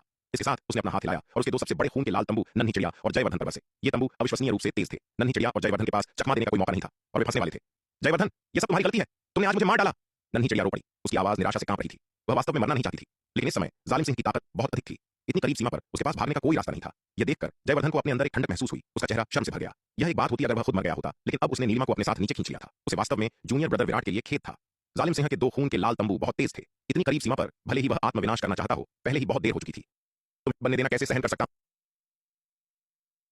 छोड़ देना और विराट के नियंत्रण से मुक्त होने के लिए उस अंग को त्याग देना। उनके रक्त पिशाच संप्रदाय की सबसे शक्तिशाली तकनीकें विराट के सामने मजाक बनकर रह गई थीं और अब वही उसकी सबसे बड़ी कमजोरी बन चुकी थी। विराट के खिलाफ ऐसी तकनीकों का उपयोग न करना ही बेहतर था, वरना भयानक मौत निश्चित थी। एकमात्र रास्ता अपनी खुद की ताकत पर भरोसा करना और अब वही उसकी सबसे बड़ी कमजोरी बन चुकी थी। विराट के खिलाफ ऐसी तकनीकों का उपयोग न करना ही बेहतर था, वरना भयानक मौत निश्चित थी। एकमात्र रास्ता अपनी खुद की ताकत पर भरोसा करना और विराट का सीधा मुकाबला करना था। जालिम सिंह, तुम्हारे तरीके वास्तव में क्रूर हैं। तुम अपने ही अधीनस्थों को भी नहीं बख्शते। विराट ने उन 7-8 अर्धचरण दिव्य विकास लोक के रक्त पिशाच संप्रदाय के योद्धाओं पर एक नजर डाली, जिनका जीवन बल जालिम सिंह ने लगभग पूरी तरह से चूस लिया था, और तिरस्कार पूर्वक हंसा। ये रक्त पिशाच संप्रदाय के लोग वास्तव में निर्दयी और सिद्धांतहीन हैं।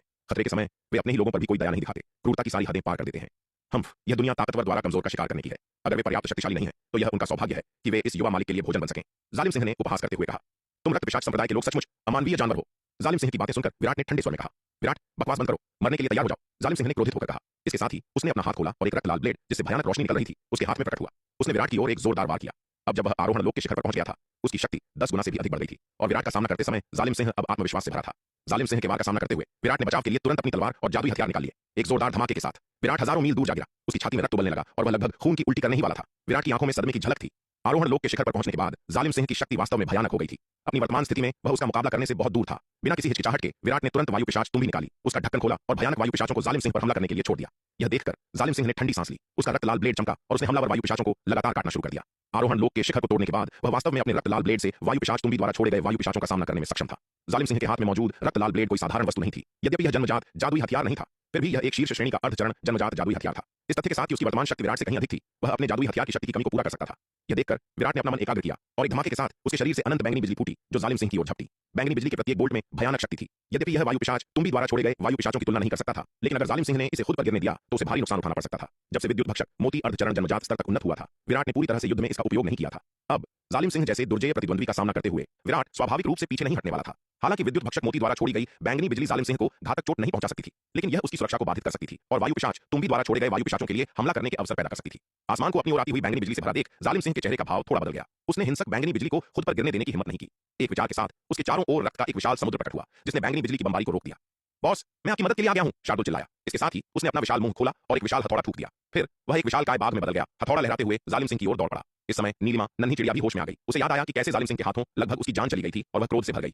विराट, मुझे नवनाग दिव्य अग्निढाल की प्रतिकृति दो, नीलिमा ने विराट पर चिल्लाते हुए कहा। यह लो, विराट ने जवाब दिया। नवनाग दिव्य अग्निढाल की प्रतिकृति निकालकर नीलिमा की ओर फेंक दी।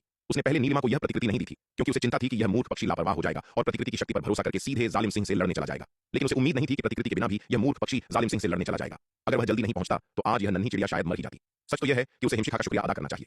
अगर हिमशिखा ने उस पर दबाव नहीं डाला होता तो वह शायद अभी हिमशिखा और अन्य लोगों के साथ धीरे धीरे इस जगह की ओर उड़ रहा होता, बजाय इसके कि वह टेलीपोर्टेशन ताबीज का उपयोग करके सीधे यहाँ आ जाए। किसने सोचा होगा कि बार बार चेतावनी देने के बावजूद कि जालिम सिंह का सामना सीधे न करें, यह नन्ही मूर्ख चिड़िया नहीं सुनेगी और अंततः ऐसा मूर्खतापूर्ण काम कर बैठेगी। यह नन्ही चिड़िया काफी चतुर हुआ करती थी। तर्कसंगत रूप से वह इतना जोखिम भरा काम नहीं करती, इसीलिए विराट को उसे जालिम सिंह का पता लगाने के लिए भेजने में इतना आत्मविश्वास था। जब तक वह दूर से पीछा करती, भले ही कुछ गलत हो जाए, उसके पास भागने के लिए टेलीपोर्टेशन ताबीज का उपयोग करने का समय होता। सुरक्षा के लिहाज से कोई दिक्कत नहीं होनी चाहिए थी। कौन जानता था कि आज इस नन्ही चिड़िया को क्या हो गया था, जो वास्तव में जालिम सिंह का सीधे सामना करने की मूर्खता कर बैठी। अभी अभी के बेहद खतरनाक दृश्य को याद करते हुए विराट को अब भी सिहरन महसूस हो रही थी। अगर नन्ही चिड़िया को वास्तव में चोट लग जाती तो वह शायद जीवन भर खुद को माफ नहीं कर पाता।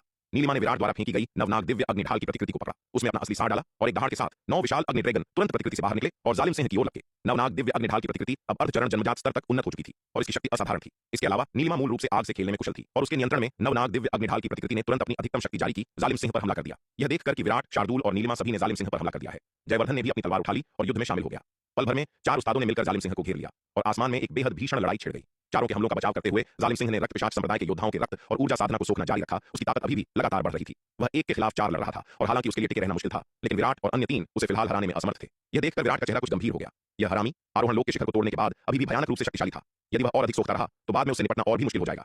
यह सोचकर विराट ने तुरंत अपनी सूर्य आत्मा विच्छेद तकनीक को सक्रिय किया और इसे जालिम सिंह की ओर दाग दिया। विराट की सूर्य आत्मा विच्छेद तकनीक के चौथे स्तर के हमले के तहत जालिम सिंह की हरकतें अचानक थम गईं। वह एक पल के लिए सुन्न हो गया। जालिम सिंह की एकाग्रता में इस क्षणिक चूक का फायदा उठाते हुए विराट ने वायु पिशाच तुम्बी को नियंत्रित किया, बड़ी मात्रा में वायु पिशाच ऊर्जा जारी की और जालिम सिंह पर जोरदार हमला किया। उसी समय विद्युत भक्षक मोती द्वारा छोड़ी गई बैंगनी बिजली भी जालिम सिंह पर कहर बनकर टूट पड़ी। शार्दूल का विशाल हथौड़ा, नीलिमा द्वारा नियंत्रित 9 धधकते अग्नि ड्रैगन और जयवर्धन की तलवार की ऊर्जा सभी एक साथ जालिम सिंह पर टूट पड़े। धड़ाम! एक ही पल में जालिम सिंह इन अविश्वसनीय रूप से हिंसक हमलों की चपेट में आ गया। इस भयंकर हमले ने जालिम सिंह को होश मिला दिया, लेकिन दुर्भाग्य से जब तक उसने प्रतिक्रिया दी तब तक बहुत देर हो चुकी थी। अनगिनत हमले उस पर पहले ही हो चुके थे।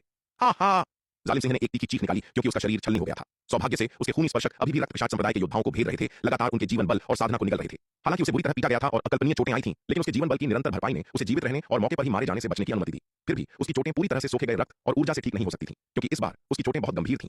जालिम सिंह ने अब और रुकने की हिम्मत नहीं की। एक फ्लैश के साथ वह रक्त की एक किरण में बदल गया और क्षितिज की ओर तेजी से भाग गया। उसने उन 7-8 रक्त पिशाच संप्रदाय के योद्धाओं की लाशें फेंक दी, जिनका जीवन बल पहले ही समाप्त हो चुका था। अब भागना सबसे महत्वपूर्ण था। वह इन लाशों को ढोने की हिम्मत नहीं कर सकता था, अन्यथा यदि विराट फिर से पकड़ लेता तो वह वास्तव में आज अपनी जान गंवा बैठता। इसके अलावा इन रक्त पिशाच संप्रदाय के योद्धाओं के रक्त और ऊर्जा को उसने लगभग पूरी तरह से सोख लिया था। पीछे कुछ नहीं बचा था। उन्हें ढोते रहना व्यर्थ होगा। पीछा करो! जालिम सिंह को भागते देख विराट ने जल्दी से चिल्लाया। जालिम सिंह अब गंभीर रूप से घायल था। वह ज्यादा दूर नहीं जा सकता था। यह जालिम सिंह को मारने का एक दुर्लभ अवसर था। वह उसे फिर से भागने नहीं दे सकता था। यह हरामी वास्तव में भयानक था। उसे जीवित रहने देने से अनंत मुसीबतें आने की संभावना थी। हालांकि विराट खुद जालिम सिंह से नहीं डरता था, लेकिन वह नहीं चाहता था कि और लोग जालिम सिंह की यातनाओं का शिकार हों। शार्दूल की पीठ पर सवार होकर नीलिमा को साथ लिए विराट ने अपनी पूरी ताकत से जालिम सिंह का पीछा किया। यह देखकर जयवर्धन भी तीनों के पीछे पीछे हो लिया। हालांकि उसकी गति अभी भी शार्दूल और नीलिमा से एक पायदान धीमी थी और अंततः वह उनकी पीठ भी नहीं देख सका। यह देखकर जयवर्धन को लाचारी का एहसास हुआ। उसने सोचा था कि वह और हिमशिखा जालिम सिंह की इस खोज में मुख्य बल होंगे, लेकिन अप्रत्याशित रूप से वे अब केवल नाम मात्र के सहायक पात्र बन गए थे, या यहाँ तक कि कुछ हद तक बाधा भी। ये 10 महान दांवपुत्रों में तीसरे स्थान पर रहे जयवर्धन के लिए एक बड़ा झटका था। आह, खैर, मुझे बस एक कदम आगे बढ़ाना होगा, उसने सोचा। हालांकि मैं उनके साथ नहीं चल सकता, लेकिन मैं बस हार मानकर कुछ नहीं कर सकता। हालांकि जयवर्धन अब विराट, शार्दूल और नीलिमा को नहीं देख सकता था, लेकिन वह उसी दिशा में उनका पीछा करता रहा जहां वे गायब हुए थे। विराट, शार्दूल और नीलिमा के साथ 1 महीने से अधिक समय से जालिम सिंह का पीछा कर रहा था, फिर भी वह उसे मार नहीं सका। इस दुष्ट का जीवन उसकी कल्पना से कहीं अधिक लचीला और मजबूत था। इसके अलावा जालिम सिंह का पीछा करने के दौरान कई बार जब ऐसा लगा कि वे उसे मारने ही वाले हैं, अंतरिक्ष अचानक खुल गया और अंतरिक्ष की दरार से एक विशाल हाथ बाहर निकला, जिसने जालिम सिंह को पकड़ने की कोशिश की। उस विशाल हाथ से निकलने वाली भयानक आभा को देखते हुए यह स्पष्ट रूप से रक्त पिशाच संप्रदाय का एक शीर्ष विशेषज्ञ था, जो जालिम सिंह को बहुत दूर से बचाने की कोशिश कर रहा था। लेकिन विराट ने आखिरकार जालिम सिंह को इस हद तक गंभीर रूप से घायल कर दिया था। वह उन्हें इतनी आसानी से सफल नहीं होने देने वाला था। विराट ने अंतरिक्ष की दरार पर अपना सबसे भयंकर हमला किया। उसके हिंसक हमले के तहत अंतरिक्ष की दरार ज्यादा देर तक नहीं टिक सकी और जल्दी ही ढह गई। रक्त पिशाच संप्रदाय का शीर्ष विशेषज्ञ जो जालिम सिंह को बचाना चाहता था, भयानक शक्ति का स्वामी था, लेकिन उसका हमला अत्यधिक दूरी और स्थानिक दरार द्वारा सीमित था, जिससे वह अपनी शक्ति का अधिक उपयोग करने में असमर्थ था। यदि उसकी शक्ति दरार की क्षमता से अधिक हो जाती तो वह ढह जाती, जिससे उसे चोट पहुंचती। उस विशाल हाथ द्वारा उसे बचाने के कई प्रयास अंततः विराट द्वारा विफल कर दिए गए। अंत में विराट ने अंतरिक्ष की दरार में 100 वायु विस्फोटक ताबीज फेंक दिए, जिससे यह तुरंत ढह गई। भयानक स्थानिक काटने की शक्ति ने विशाल हाथ को पीछे हटने से रोक दिया, उसे टुकड़ों में तोड़ दिया। यहाँ तक कि जालिम सिंह भी लगभग स्थानिक तूफान में बह गया और धूल में मिल गया। इस दृश्य को देखकर जालिम सिंह का चेहरा बेहद गंभीर हो गया। उसने अंततः अपने पिता महाराज जोरावर से मदद मांगने का मन बना लिया था, लेकिन न केवल वह उसे बचाने में विफल रहे, बल्कि उसके पिता को भी भारी कीमत चुकानी पड़ी। भले ही वह इस बार विराट के हाथों नहीं मारा गया, लेकिन रक्त पिशाच संप्रदाय में लौटने पर उसे निश्चित रूप से कड़ी सजा का सामना करना पड़ेगा। उसके कार्यों ने पहले ही इतना भारी नुकसान किया था कि उसकी वापसी का अंत शायद बुरा ही होता। अगर वह मजबूर नहीं होता तो जालिम सिंह कभी अपने पिता से मदद नहीं मांगता, लेकिन विराट ने उसे इतना मजबूर कर दिया था कि अगर वह मदद की गुहार नहीं लगाता तो वह शायद जीवित भी नहीं बचता। दुर्भाग्य से मदद मांगने के बाद भी अंतिम परिणाम काफी हद तक वैसा ही रहा। उसके पिता महाराज जोरावर का हस्तक्षेप न केवल उसे बचाने में विफल रहा, बल्कि विराट की चालों के कारण उसके पिता भी गंभीर रूप से घायल हो गए। इस क्षण जालिम सिंह के दिल में असीम निराशा उठने लगी। क्या वह वास्तव में इस बार विराट के हाथों मरने वाला था? रक्त पिशाच संप्रदाय एक गहरे अंधेरे रक्तलाल हॉल में रक्त पिशाच संप्रदाय के स्वामी महाराज जोरावर ने अपने कटे हुए दाहिने हाथ को देखा। उनका चेहरा काला पड़ गया। वह प्रतिष्ठित रक्त पिशाच संप्रदाय के स्वामी वास्तव में एक महान क्षेत्र के मध्य चरण वाले कीड़े द्वारा मात खा गए थे। एक हाथ खो बैठे थे। यह उनके लिए अत्यंत अपमान की बात थी। हालांकि अपने क्रोध के बावजूद वह विराट के खिलाफ शक्तिहीन थे। भले ही वह विराट का स्थान जानते थे, इतनी विशाल दूरी से हमला करने का मतलब था कि वह अपनी शक्ति का ज्यादा उपयोग नहीं कर सकते थे। जबकि वह शक्तिशाली थे, वह स्थान हेरफेर के स्वामी नहीं थे और एक स्थिर स्थानिक चैनल का निर्माण नहीं कर सकते थे जो उस शक्ति की मात्रा को सीमित करता था जिसे वह भेज सकते थे। यदि उन्होंने बहुत अधिक शक्ति छोड़ी तो जो स्थानिक दरार उन्होंने खोली थी वह तुरंत रह जाएगी। उनके जैसे शीर्ष स्तरीय विशेषज्ञ के लिए इतनी दूरी से हमला करना बेहद जोखिम भरा था। अधिकांश दिव्य विकास लोक के विशेषज्ञ केवल अंतरिक्ष को चीरते और एक दिव्य चेतना क्लोन को मौके पर भेजते, बजाय इसके कि सीधे इतनी अकल्पनीय दूरी पर हमला करें। यह इसलिए था क्योंकि कमजोर प्रतिद्वंद्वी के खिलाफ तो यह ठीक था, लेकिन एक शक्तिशाली प्रतिद्वंद्वी आसानी से गंभीर परिणाम पैदा कर सकता था। विराट द्वारा उनके फटे हुए स्थानिक चैनल को नष्ट करना इसका सबसे अच्छा प्रमाण था। उनके हमले ने न केवल कुछ हासिल नहीं किया, बल्कि उन्हें महत्वपूर्ण नुकसान भी पहुंचाया। उनकी ताकत के साथ अपने खोए हुए हाथ को बहाल करना मुश्किल नहीं होगा, लेकिन असली समस्या उनके कटे हुए हाथ की जगह पर उलझी हुई अराजक स्थानिक ऊर्जा को हटाना था। इस अराजक स्थानिक ऊर्जा को खत्म किए बिना न केवल वह अपना हाथ फिर से उगाने के लिए संघर्ष करेंगे, बल्कि यह उनके शरीर पर आक्रमण और उसे नुकसान पहुंचाना भी जारी रखेगी। हम्फ, वह शापित छोटा जानवर अपने कटे हुए हाथ से अपने शरीर पर लगातार हमला करती अराजक स्थानिक ऊर्जा को महसूस करते हुए महाराज जोरावर अपनी भौहें सिकोड़ने और ठंडी सांस लेने से खुद को नहीं रोक सके। और वह नालायक बेटा, वह वास्तव में मरने के लायक था। उन्होंने उसके पास इतने सारे अर्धचरण दिव्य विकास लोक योद्धा भेजे थे, फिर भी न केवल वह विराट को रत्ती भर भी नुकसान नहीं पहुंचा सका, बल्कि उसका अंतपूर्ण विनाश के साथ हुआ, जिससे उसके पिता को भी काफी नुकसान हुआ। महाराज जोरावर ने जालिम सिंह को नजरअंदाज कर दिया। वह बेकार कचरा अगर विराट उसे मार दे तो ऐसा ही हो जिससे उसे अपने संसाधनों को बर्बाद करने की परेशानी से बचाया जा सके। आकाश में जालिम सिंह अपनी भारी चोटों को खींचते हुए पागलों की तरह भागता रहा, जबकि विराट, शार्दूल और नीलिमा के साथ उसका लगातार पीछा करता रहा। हालांकि महाराज जोरावर के बार बार हस्तक्षेप के बाद जालिम सिंह को आखिरी सेकंड में बचाने के कारण विराट अब बेहद सतर्क था। अब वह पहले जैसी लापरवाही से जालिम सिंह का पीछा करने की हिम्मत नहीं कर रहा था। यद्यपि वह भयानक हाथ अपनी शक्ति का अधिक उपयोग करने के लिए बहुत दूर था, फिर भी सर्वव्यापी खतरे ने विराट को अत्यंत सावधान कर दिया था। वह नहीं जानता था कि वह भयानक हाथ अचानक कब फिर से नीचे आ जाएगा। यदि वह असावधान रहा और उस भयानक हाथ की चपेट में आ गया तो उसे निश्चित रूप से बहुत नुकसान होगा। सबसे महत्वपूर्ण बात यह है कि वह नहीं जानता था कि रक्त पिशाच संप्रदाय और कौन सी शक्तिशाली चालें छिपा रहा है। भयानक हाथ के हमलों के खिलाफ लगातार पहरा देते हुए विराट जालिम सिंह से निपटने पर पहले की तरह पूरी तरह से ध्यान केंद्रित नहीं कर सका। इसने जालिम सिंह को लड़खड़ाने और कई दिनों तक गिरने और फिर उठकर भागने का मौका दिया, लेकिन वर्तमान स्थिति को देखते हुए जालिम सिंह कभी भी उसकी पकड़ से नहीं बच पाएगा और जालिम सिंह को मारना केवल समय की बात थी। इसलिए विराट को जालिम सिंह को मारने की जल्दी नहीं थी। एक बार जब जालिम सिंह थक जाएगा तो वह स्वाभाविक रूप से भागने के लिए बहुत कमजोर हो जाएगा। लेकिन एक दिन जब वे एक दूसरे का पीछा कर रहे थे, अचानक आगे एक काला जंगल दिखाई दिया। यह काला जंगल, जिसके प्राचीन पेड़ आसमान को छू रहे थे, एक बिलखती हुई काली धुंध में डूबा हुआ था, जिससे पूरे जंगल को एक अवर्णनीय भयावहता मिल रही थी। जब जालिम सिंह ने इस काले जंगल को देखा तो उसका चेहरा खुशी से चमक उठा और वह तुरंत नीचे काले जंगल में कूद गया। यह देखकर विराट का चेहरा जम गया और फिर वह चिल्लाया, अच्छा नहीं हुआ बॉस, क्या हुआ? शार्दूल ने जल्दी से पूछा। आगे वह काला जंगल पौराणिक कृष्ण धुंध वन प्रतीत होता है, विराट ने गंभीर भाव से कहा। तो क्या हुआ अगर यह कृष्ण धुंध वन है? नीलिमा ने उत्सुकता से पूछा। तुम नहीं जानती, कृष्ण धुंध वन शक्ति सिंधु महाद्वीप पर एक कुख्यात, खतरनाक और जोखिम भरी जगह है। खतरे के मामले में यह 6 वलय पर्वत से कम खतरनाक नहीं है। यहाँ तक कि एक दिव्य विकास लोक विशेषज्ञ भी शायद बिना किसी नुकसान के बाहर न निकल पाए। ऐतिहासिक रूप से यह दर्ज है कि 10 दिव्य विकास लोक विशेषज्ञ कृष्ण धुंध वन में प्रवेश कर चुके हैं और उनमें से 7 वहीं मारे गए। शेष 3, यद्यपि वे जीवित बाहर आए, लगभग सभी गंभीर रूप से घायल थे। विराट ने कहा। उसने दाव संघ मुख्यालय के पुस्तकालय में इतनी सारी किताबें पढ़ने में अपना समय बर्बाद नहीं किया था। विराट शक्ति सिंधु महाद्वीप पर प्रसिद्ध खतरनाक और जोखिम भरे स्थानों से बहुत परिचित था। जब उसने अपने सामने काले जंगल की भयानक और भयावह उपस्थिति देखी तो विराट को तुरंत याद आया कि यह कुख्यात कृष्ण धुंध वन था। उसे उम्मीद नहीं थी कि जालिम सिंह का पीछा करते हुए वह कृष्ण धुंध वन के पास पहुंच जाएगा। क्योंकि कृष्ण धुंध वन इतना खतरनाक है तो क्या यह एकदम सही नहीं है? अगर वह कमीना जालिम सिंह अंदर जाता है तो शायद वह जीवित बाहर नहीं आएगा, जिससे हमारी बहुत सारी मुसीबतें बच जाएंगी। नीलिमा ने अपने पंख फड़फड़ाए और कहा, यह जरूरी नहीं है। हालांकि कृष्ण धुंध वन एक कुख्यात खतरनाक जगह है, लेकिन यह जरूरी नहीं कि यह उन लोगों के लिए अधिक खतरनाक हो जिनका साधना स्तर कम है। आप कृष्ण धुंध वन से बाहर आ सकते हैं या नहीं, यह पूरी तरह से भाग्य की बात है और इसका आपके साधना स्तर से कोई लेना देना नहीं है। दिव्य विकास लोक विशेषज्ञों के लिए मृत्यु दर जो अंदर जाते हैं 70% तक है, लेकिन कभी कभी आरोहण लोक के आधे योद्धा जो अंदर जाते हैं जीवित बाहर आ सकते हैं। भले ही जालिम सिंह कृष्ण धुंध वन में जाता है, इस बात की कोई गारंटी नहीं है कि वह निश्चित रूप से वहां मर जाएगा। विराट ने सिर हिलाया और कहा, हमें क्या करना चाहिए? क्या हम बस इस कमीने को ऐसे ही जाने देंगे? नीलिमा ने अनिच्छा से कहा। वह पहले जालिम सिंह द्वारा लगभग मारी गई थी और वह उस कमीने के लिए गहरी नफरत पालती थी। वह उसे इतनी आसानी से जाने नहीं देना चाहती थी। हम विराट ने अपने सामने बिलखती काली धुंध में डूबे काले जंगल को देखा। उसकी आंखों में एक विचारशील नजर थी। काफी देर बाद वह अंततः बोला, चलो अंदर चलते हैं और देखते हैं। अगर कुछ गड़बड़ है तो हम वापस आ जाएंगे। जालिम सिंह को मारना महत्वपूर्ण है, लेकिन हम अपनी जान जोखिम में नहीं डाल सकते। इसके बाद विराट ने शार्दुल और नीलिमा का नेतृत्व किया और सावधानी से कृष्ण धुंध वन में प्रवेश किया। कृष्ण धुंध वन अत्यंत विशाल था, जो अरबों मील के क्षेत्र को कवर करता था, लगभग युमेश राजवंश के क्षेत्र के आकार का। इसके अलावा यह कहा जाता था कि कृष्ण धुंध वन भ्रमों से भरा था, जो दिव्य चेतना को पता लगाने से रोक सकता था। एक बार जब आप इसमें गहराई तक चले जाते हैं तो अपना रास्ता खोना आसान होता है और बाहर निकलने का रास्ता नहीं मिल पाता। विराट द्वारा शार्दूल और नीलिमा को कृष्ण धुंध वन में ले जाने के बाद उसने वास्तव में पाया कि कृष्ण धुंध वन बिल्कुल अफवाहों जैसा ही था, विभिन्न भ्रमों से भरा हुआ। जंगल में काली धुंध ने दृष्टि और दिव्य चेतना दोनों को गंभीर रूप से बाधित और अवरुद्ध कर दिया। कृष्ण धुंध वन के भीतर उनकी दृश्यता अत्यंत सीमित थी। अपनी दिव्य दृष्टि का उपयोग करने के लिए मजबूर होकर विराट केवल आसपास के वातावरण का पता लगा सकता था। जैसे जैसे वह गहराई में गया, विराट ने यह भी खोजा कि कृष्ण धुंध वन खड्डों से भरा हुआ था और यहाँ तक कि इसमें कई स्थानिक दरारें भी थीं। ये स्थानिक दरारें जो अज्ञात समय से अस्तित्व में थीं, अभी भी बनी हुई थीं। इसके अलावा इन स्थानिक दरारों के आसपास का स्थान बेहद अस्थिर था। कोई भी उतार चढ़ाव आसपास के स्थान को ढा सकता था। उन खड्डों और स्थानिक दरारों के भीतर विराट ने भयानक अवशेष शक्ति भी महसूस की। अरे विराट, तुम ऐसी जगह पर क्या कर रहे हो? जैसे ही विराट चल रहा था, नीले वस्त्र पहने एक लड़का अचानक उसके बगल में प्रकट हुआ। उसने चारों ओर देखा और आश्चर्य से चिल्लाया, यह जगह कोई सुरक्षित आश्रय नहीं लगती। यह एक प्राचीन युद्ध क्षेत्र का अवशेष है। यह वास्तव में एक प्राचीन युद्ध क्षेत्र जैसा दिखता है। इसके अलावा इन स्थानिक दरारों में अवशेष शक्ति को देखते हुए उस लड़ाई को लड़ने वाले दोनों पक्ष शायद काफी शक्तिशाली थे। विराट ने सहमति में सिर हिलाया। विराट, सावधान रहो, उन स्थानिक दरारों के ज्यादा करीब मत जाओ। मेरी राय में वह अवशेष शक्ति कम से कम एक पारलौकिक क्षेत्र विशेषज्ञ द्वारा छोड़ी गई है। हालांकि उस शक्ति का अधिकांश हिस्सा लंबे वर्षों में समाप्त हो गया है, लेकिन एक बार जब उसका अवशेष बल निकल जाता है तो तुम जैसे एक महान क्षेत्र के मध्य चरण वाले कीड़े को कुचलना बाएं हाथ का खेल होगा। नीले वस्त्र वाले लड़के नाग ने स्थानिक दरारों पर नजर डाली और आत्मविश्वास से कहा, तुमने क्या कहा? एक पारलौकिक क्षेत्र विशेषज्ञ की अवशेष शक्ति? यह सुनकर विराट चौंक गया। वास्तव में इन स्थानिक दरारों के निशानों को देखते हुए वे कम से कम करोड़ों साल पुराने हैं। केवल एक पारलौकिक क्षेत्र विशेषज्ञ की शक्ति ही इतने लंबे समय तक बनी रह सकती है, अन्यथा यह शक्ति बहुत पहले समय के साथ मिट गई होती और इतने लंबे समय तक जीवित नहीं रहती। नाग ने कहा। यह सुनकर विराट चुप हो गया। ऐसा लग रहा था कि कृष्ण धुंध वन उसकी कल्पना से भी अधिक खतरनाक था। ओह ठीक है विराट, मैं तुम्हें बताना भूल गया, विशाल कछुआ जाग गया है। नाग ने अचानक कहा। क्या? विशाल कछुआ जाग गया है? विराट हैरान रह गया। विशाल कछुआ इतने लंबे समय से सो रहा था कि विराट ने उसके जागने की उम्मीद छोड़ दी थी। फिर भी नाग अब उसे बता रहा था कि विशाल कछुआ जाग गया है। क्या विशाल कछुए ने अपनी रक्तवंश उन्नति पूरी कर ली है? विराट ने पूछा। कुछ ऐसा ही है, तुम उसे बाहर बुलाकर खुद क्यों नहीं पूछते? नाग ने कहा। नाग की बातें सुनकर विराट ने अपना हाथ लहराया और अनंत परम मीनार के दूसरे स्तर से विशाल कछुए को बुलाया। बॉस, आपको मेरी क्या जरूरत है? विशाल कछुआ, जिसे विराट ने अचानक अनंत परम मीनार के दूसरे स्तर से खींच लिया था, ने कुछ हैरान होकर पूछा। वह अभी अभी जागा था और उसका दिमाग अभी भी पूरी तरह से साफ नहीं था। तुमने अपनी रक्तवंश उन्नति पूरी कर ली है? विराट ने उसे देखते हुए पूछा। हाँ बॉस, विशाल कछुए ने खुशी से कहा। मुझे आपके मार्गदर्शन के लिए आपको धन्यवाद देना होगा। तीसरे संस्करण के नागदंत चावल और प्राचीन महाद्वीप से मिले झरने के पानी के बिना जो आपने मुझे दिया था, मैं नहीं जानता कि मुझे कितना समय लगता। वे नागदंत चावल और प्राचीन महाद्वीप के झरने का पानी वह था जिसके तुम हकदार थे, क्योंकि तुमने योगदान दिया था। जब तक तुम मेरे लिए कड़ी मेहनत करोगे, मैं निश्चित रूप से तुम्हारे साथ अन्याय नहीं करूंगा। विराट ने हाथ लहराते हुए कहा। जी बॉस, मैं आपकी सेवा करने की पूरी कोशिश करूंगा। विशाल कछुए ने वफादारी में बार बार सिर हिलाया। वैसे कुर्मा, क्या तुम्हारी रक्तवंश उन्नति पूरी करने के बाद तुम्हारी ताकत बदल गई है? विराट ने पूछा। यह उसकी सबसे बड़ी चिंता थी। विशाल कछुआ पहले से ही व्यावहारिक रूप से उसका सबसे मजबूत योद्धा था और वह जितना मजबूत होगा उतनी ही अधिक मदद करेगा। खैर, मुझे पूरी तरह से यकीन नहीं है, लेकिन मेरा अनुमान है कि यह कई गुना बढ़ गई है। विशाल कछुए ने एक पल के विचार के बाद कहा। यह सुनकर विराट का चेहरा खुशी से चमक उठा। विशाल कछुआ पहले से ही काफी शक्तिशाली था, अब जब उसकी ताकत कई गुना बढ़ गई थी तो क्या इसका मतलब यह नहीं था कि वह शुरुआती चरण के दिव्य विकास लोक विशेषज्ञों के बीच व्यावहारिक रूप से अजेय था? हम बहुत अच्छा, हम वर्तमान में कृष्ण धुंध वन में एक दुश्मन का पीछा कर रहे हैं, तुम आगे चलकर टोलोगे, विराट ने कहा। विशाल कछुआ अविश्वसनीय रूप से मजबूत था और उसकी खाल मोटी और सख्त थी। उसके नेतृत्व में उनकी सुरक्षा बहुत बढ़ जाएगी। मूल रूप से विराट ने नाग की बातें सुनने के बाद पीछे हटने पर विचार किया था। यह कृष्ण धुंध वन इतना खतरनाक था, जालिम सिंह का शिकार करने के लिए इतनी गहराई में जाना व्यर्थ लग रहा था। क्या होगा अगर यहाँ उनके साथ कुछ हो गया? वे तब पछताएंगे। लेकिन अब विशाल कछुआ जाग गया था और उसकी ताकत कई गुना बढ़ गई थी। अपने पक्ष में इतने शक्तिशाली रक्षक के साथ विराट का आत्मविश्वास काफी बढ़ गया। जी बॉस, विशाल कछुए ने तुरंत उत्तर दिया। वह अपने बॉस के आदेशों को मना नहीं कर सकता था। इस बार उसने वास्तव में सफलता का स्वाद चखा था। विराट द्वारा पुरस्कृत साधना संसाधनों के बिना उसे नहीं पता था कि रक्तवंश उन्नति को पूरा करने में कितना समय लगेगा, लेकिन इन अविश्वसनीय रूप से चमत्कारी साधना संसाधनों के साथ उसकी उन्नति की गति अनगिनत गुना बढ़ गई थी। इतने जबरदस्त प्रलोभन का सामना करते हुए वह अपना सर्वश्रेष्ठ कैसे नहीं कर सकता था। समूह ने कृष्ण धुंध वन के माध्यम से अपनी यात्रा जारी रखी। इस बार विराट के साथ दो और लोग थे, एक विशाल कछुआ और नीले वस्त्रों में एक लड़का नाग। विराट अपनी दिव्य दृष्टि का उपयोग करके पहले से ही आसपास का निरीक्षण कर रहा था। साथ ही नीले वस्त्र वाले लड़के की अविश्वसनीय रूप से शक्तिशाली धारणा और विशाल कछुआ जो आगे का रास्ता दिखाने के लिए एक सख्त ढाल के रूप में कार्य कर रहा था, तीनों ने मिलकर बेहद खतरनाक कृष्ण धुंध वन को अपेक्षाकृत सुरक्षित रूप से पार करने का प्रबंधन किया। वास्तव में विराट की दिव्य दृष्टि के निरीक्षण के साथ वे पहले से ही अधिकांश जोखिमों से बचने में सक्षम थे। विराट किसी भी स्थानिक दरार या स्थानिक अस्थिरता वाली जगहों से पहले ही बच जाता था। इस प्रकार खतरे को काफी कम कर देता था। कृष्ण धुंध वन के बाहर जयवर्धन अपनी जान बचाने के लिए भागते हुए अंततः आ पहुंचा। अपने सामने काली धुंध में डूबे भयानक जंगल को देखते हुए उसकी आंखों में घबराहट की झलक दिखाई दी। क्या वे सब कृष्ण धुंध वन में भाग गए थे? अगर ऐसा था तो यह काफी परेशानी वाली बात थी। क्या उसे अंदर जाकर देखना चाहिए?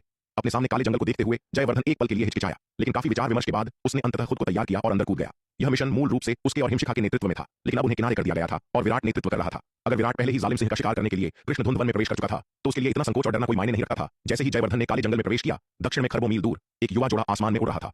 युवक का चेहरा सुंदर और व्यवहार शांत था। युवती जो हरे रंग के कपड़े पहने थी 15 या 16 वर्ष की प्रतीत होती थी और वह भी अत्यंत सुंदर थी। दोनों कंधे से कंधा मिलाकर उड़ रहे थे जैसे कोई दिव्य जोड़ा हो। वीरू, तुम अचानक उत्तर की ओर क्यों उड़ रहे हो? और उत्तर में तो कृष्ण धुंध वन है, वहां कुछ भी मजेदार नहीं है। हरे रंग के कपड़ों वाली लड़की शिखा शर्मा ने लड़के को देखा। उसका चेहरा उलझन से भरा था। लड़का एक पल के लिए चुप रहा, फिर उसने सिर हिलाया और कहा, मुझे नहीं पता कि मैं उत्तर की ओर क्यों जा रहा हूँ। वीरू, क्या तुम मजाक कर रहे हो? हम इतनी देर से उड़ रहे हैं और तुम कहते हो कि तुम्हें नहीं पता कि हम उत्तर की ओर क्यों जा रहे हैं। हरे रंग के कपड़ों वाली लड़की ने अपने गाल फुलाए, थोड़ी नाराज होकर। उसे लगा कि लड़का उसे सच नहीं बता रहा है। उसे ऐसा देखकर लड़का एक पल के लिए हिचकिचाया और अंततः उसने सच कहा, शिखा, मुझे सच में नहीं पता कि मैं इस तरफ क्यों उड़ रहा हूँ। मुझे बस महसूस हो रहा है कि इस दिशा में मेरे लिए कुछ बहुत महत्वपूर्ण है, जैसे जीवन के मूल स्रोत से कोई आकर्षण मुझे बुला रहा है। जीवन के मूल स्रोत से कैसी पुकार? वीरू, मुझे लगता है कि तुम हाल ही में ज्यादा से ज्यादा रहस्यमयी होते जा रहे हो। हरे रंग के कपड़ों वाली लड़की ने मुंह बनाया और कहा, ठीक है, जो चाहो करो। वैसे भी तुम जहां भी जाओगे मैं तुम्हारे साथ रहूंगी। यह कहते हुए हरे रंग के कपड़ों वाली लड़की चंचलता से लड़के के ऊपर कूद गई और प्यार से बोली, वीरू, मैं चाहती हूं कि तुम मुझे अपनी पीठ पर उठाओ। शिखा, तुम फिर से शरारत कर रही हो, लड़के ने लाचारी से कहा। तो बताओ कि तुम मुझे उठाओगे या नहीं? हरे रंग के कपड़ों वाली लड़की ने तुरंत कहा, ठीक है, मैं तुम्हें उठाता हूं। लड़का उसका विरोध नहीं कर सका, इसलिए उसे अपनी पीठ पर उठाना पड़ा। अब हुई ना बात। हरे रंग के कपड़ों वाली लड़की ने लड़के की गर्दन को गले लगाया और उसके कान में खिलखिलाकर हंसी। मीठी सांस उसके कान से टकराई जिससे उसकी रीढ़ में सिहरन दौड़ गई। उसने लाचारी से सिर हिलाया। यह शरारती लड़की उसे फिर से छेड़ रही थी। हालांकि वह हरे रंग के कपड़ों वाली लड़की की हरकतों का आदी हो चुका था। यह युवा जोड़ा कोई और नहीं बल्कि विराट का तीसरा अवतार वीरू और शिखा शर्मा थे। 1 या 2 साल तक विशाल घास के मैदानों में एकांत में रहने के बाद शिखा शर्मा विराट के तीसरे अवतार वीरू के साथ घास के मैदानों से निकल गई और मध्य महाद्वीप के दक्षिण पूर्वी हिस्से में स्वतंत्र रूप से यात्रा करने लगी। युवक के अपनी ओर होने के कारण शिखा शर्मा को घर लौटने की कोई जल्दी नहीं थी। यह अवधि यकीनन उसके जीवन का सबसे खुशी का समय था। दोनों एक दिव्य जोड़े की तरह एक साथ यात्रा करते थे, लापरवाह और आनंदमय दिन जीते थे। शिखा शर्मा की तो यहां तक इच्छा थी कि यह हमेशा के लिए चल सके। घर लौटने का विचार बहुत पहले ही भूल चुकी थी। भले ही उसे वापस जाना पड़े, वह तब तक इंतजार करेगी जब तक कि वह पूरी तरह से आनंद नहीं ले लेती। लेकिन एक दिन जब दोनों यात्रा कर रहे थे, युवक ने अचानक उत्तर की ओर जाने का फैसला किया। पहले जब शिखा शर्मा ने उससे पूछा कि क्यों, तो लड़के ने जवाब नहीं दिया। अब शिखा शर्मा द्वारा बार-बार पूछताछ करने के बाद ही लड़के ने आखिरकार कारण बताया। लड़के ने उत्तर की ओर देखा। उसकी आंखों में एक विचारशील अभिव्यक्ति थी। उत्तर में ऐसा क्या था जो उसके लिए इतना घातक आकर्षण रखता था, उसे अनजाने में अपनी ओर खींच रहा था? इस दुनिया में आने के बाद से उसने कभी इतनी प्रबल संवेदना महसूस नहीं की थी। ऐसा लग रहा था कि उत्तर में कुछ उसके जीवन की उत्पत्ति से जुड़ा था। छोड़ो, मुझे इसके बारे में ज्यादा नहीं सोचना चाहिए। अपनी भावनाओं को देखते हुए मुझे उस अस्तित्व के बहुत करीब होना चाहिए। एक बार जब मैं वहां पहुंच जाऊंगा तो मैं स्वाभाविक रूप से कारण समझ जाऊंगा। अभी इसके बारे में सोचना व्यर्थ है। लड़का शिखा शर्मा को अपनी पीठ पर लादे हुए उत्तर की ओर उड़ता रहा। कृष्ण धुंध वन में विराट, अगर हम इसी तरह लक्ष्यहीन चलते रहे तो क्या हम वास्तव में उस कमीने जालिम सिंह को पा सकेंगे? नीलिमा ने संदेहपूर्वक पूछा। वे कई दिनों से कृष्ण धुंध वन में चल रहे थे, लेकिन जालिम सिंह की एक झलक भी नहीं मिली थी। इसके अलावा नीलिमा को लग रहा था कि विराट इस भयानक काले जंगल में बिना सिर वाले मक्खी की तरह बिना किसी दिशा या उद्देश्य के लक्ष्यहीन भटक रहा था। खैर, मुझे भी नहीं पता। विराट ने कुछ अजीब तरह से अपना सिर खुजलाते हुए कहा। सच कहूं तो कृष्ण धुंध वन में स्थिति उसकी अपेक्षाओं से थोड़ी परे थी। यह भ्रमों से भरा था और व्याप्त काली धुंध दृष्टि और आध्यात्मिक इंद्रियों को बहुत बाधित करती थी। भले ही विराट ने अपनी दिव्य दृष्टि का उपयोग करके बहुत दूर तक देखा, लेकिन कृष्ण धुंध वन बहुत विशाल था। उसे नहीं पता था कि जालिम सिंह किस दिशा में भागा है और इस तरह खोजना लक्ष्यहीन लग रहा था। विराट, मुझे लगता है कि तुम बस अपना समय बर्बाद कर रहे हो। अगर तुम ऐसे ही चलते रहे तो यह कब खत्म होगा? मुझे लगता है कि जालिम सिंह शायद वहां पहले ही मर चुका होगा। चलो इस नरक से जल्दी बाहर निकलते हैं। यह जगह वास्तव में डरावनी है। मुझे इसके बारे में बहुत बुरा लग रहा है। नीलिमा ने कुछ डर के साथ विराट से चिपके हुए कहा, तुम मूर्ख नन्ही चिड़िया, तुम वास्तव में बेकार हो। एक मामूली काले जंगल ने तुम्हें इतना डरा दिया, तुम कितनी डरपोक हो। शार्दुल ने अपना प्यारा सिर झुकाया, नीलिमा पर नजर डाली और उपहास किया। डर कैसा? टाइगर लॉर्ड को तो बस लगता है कि यह जगह मजेदार है। बेवकूफ बाघ, इस बार तुम्हारी भावना वास्तव में गलत है। मूर्ख नन्ही चिड़िया की भावना सही है। हमारी वर्तमान स्थिति थोड़ी खराब लग रही है। हरे कपड़े पहने छोटे लड़के ने अचानक कहा। तुम्हारा क्या मतलब है? शार्दुल ने भ्रम में पूछा। हालांकि वह और हरे कपड़े वाला छोटा लड़का आपस में नहीं बनते थे, लेकिन मूर्ख नन्ही चिड़िया और यह टूटी हुई तलवार और भी अधिक विपरीत थे। जब वह और मूर्ख नन्ही चिड़िया बहस करते थे तो यह टूटी हुई तलवार आमतौर पर किनारे से तमाशा देखती थी या आग में घी डालती थी, कभी भी मूर्ख नन्ही चिड़िया का पक्ष नहीं लेती थी। आज यह टूटी हुई तलवार वास्तव में मूर्ख नन्ही चिड़िया के लिए बोल रही थी, जो वास्तव में अजीब था। क्या इस टूटी हुई तलवार का स्वभाव बदल गया था? सामने देखो। हरे कपड़े वाले छोटे लड़के ने अपनी ठुड्डी से इशारा किया। नीले वस्त्र वाले लड़के के शब्दों को सुनकर सभी ने आगे देखा। जो उन्होंने देखा उसने उन्हें चौंका दिया। आगे घनी काली धुंध से एक विशाल आकृति धीरे धीरे उभर रही थी, उनकी ओर चल रही थी। इस विशाल आकृति के चमगादड़ जैसे पंख थे और उसकी रक्त लाल आंखें काली धुंध के भीतर एक भयानक रोशनी के साथ चमक रही थी। अरे, यह वह कमीना जालिम सिंह है, हमने उसे ढूंढ लिया। नीलिमा ने उत्साह से कहा। यह जालिम सिंह नहीं है। विराट ने अपना सिर हिलाया। उसका चेहरा गंभीर था। जालिम सिंह के पास इतनी शक्ति नहीं है। यह एक असली रक्त नेत्र पिशाच है। क्या? एक असली रक्त नेत्र पिशाच? नीलिमा ने फिर से हाँफते हुए कहा। उसने विशाल आकृति की अधिक बारीकी से जांच की और वास्तव में पाया कि रक्त आंखों वाला राक्षस एक अत्यंत भयानक आभा का उत्सर्जन कर रहा था। हालांकि इसकी उपस्थिति कुछ हद तक जालिम सिंह के पिशाच रूप से मिलती जुलती थी, लेकिन इसकी आभा कहीं अधिक शक्तिशाली थी। स्पष्ट रूप से यह एक असली दिव्य विकास लोक स्तर का पिशाच राक्षस था। हे, ताजा खून! इतना समय हो गया है जब मैंने इतना समृद्ध ताजा खून देखा है। आगे की विशाल आकृति से एक अजीब डरावनी हंसी आई। काली धुंध में मौजूद रक्त नेत्र पिशाच ने विराट और उसके समूह को घूरा। उसकी आंखों में लालची उत्साह भरा था। शक्ति सिंधु महाद्वीप पर आने के बाद से वह कृष्ण धुंध वन में छिपा हुआ था। अपनी उपस्थिति को छिपाने के लिए अपनी रहस्यमय आभा का उपयोग कर रहा था। इस जंगल की काली धुंध ने दिव्य चेतना, दृष्टि और धारणा को बहुत बाधित किया। जब तक वह छिपा रहता, दांव संघ के लिए उसका पता लगाना मुश्किल होता। इतने सालों तक कृष्ण धुंध वन में छिपे रहने के बाद उसने प्रवेश करने वाले कई मार्शल कलाकारों पर हमला किया था, जिनमें कई दिव्य विकास लोक विशेषज्ञ भी शामिल थे। उनमें से कम 5 उसके द्वारा खा लिए गए थे। बेशक कृष्ण धुंध वन में प्रवेश करने वाले सभी दिव्य विकास लोक विशेषज्ञ उसके हाथों नहीं मरे। कुछ कृष्ण धुंध वन के अंतर्निहित खतरों में मारे गए। यह केवल उन मार्शल कलाकारों पर हमला करता है जिन्हें मारने का उसे भरोसा होता है। अन्यथा यदि यह उन्हें जीवित भागने देता है तो यह अपने स्थान को उजागर कर देगा, जिससे बड़ी संख्या में दांव संघ विशेषज्ञ आकर्षित होंगे। शक्ति सिंधु महाद्वीप में कई पिशाच छिपे हुए हैं और जो उजागर होते हैं उनमें से कुछ का अंत अच्छा होता है। अंततः दांव संघ विशेषज्ञों के संयुक्त हमले के तहत नष्ट हो जाते हैं। इसलिए जब यह हमला करता है तो यह एक ही बार में मार डालता है। कभी किसी को भी जो इसे देखता है कृष्ण धुंध वन से जीवित नहीं जाने देता।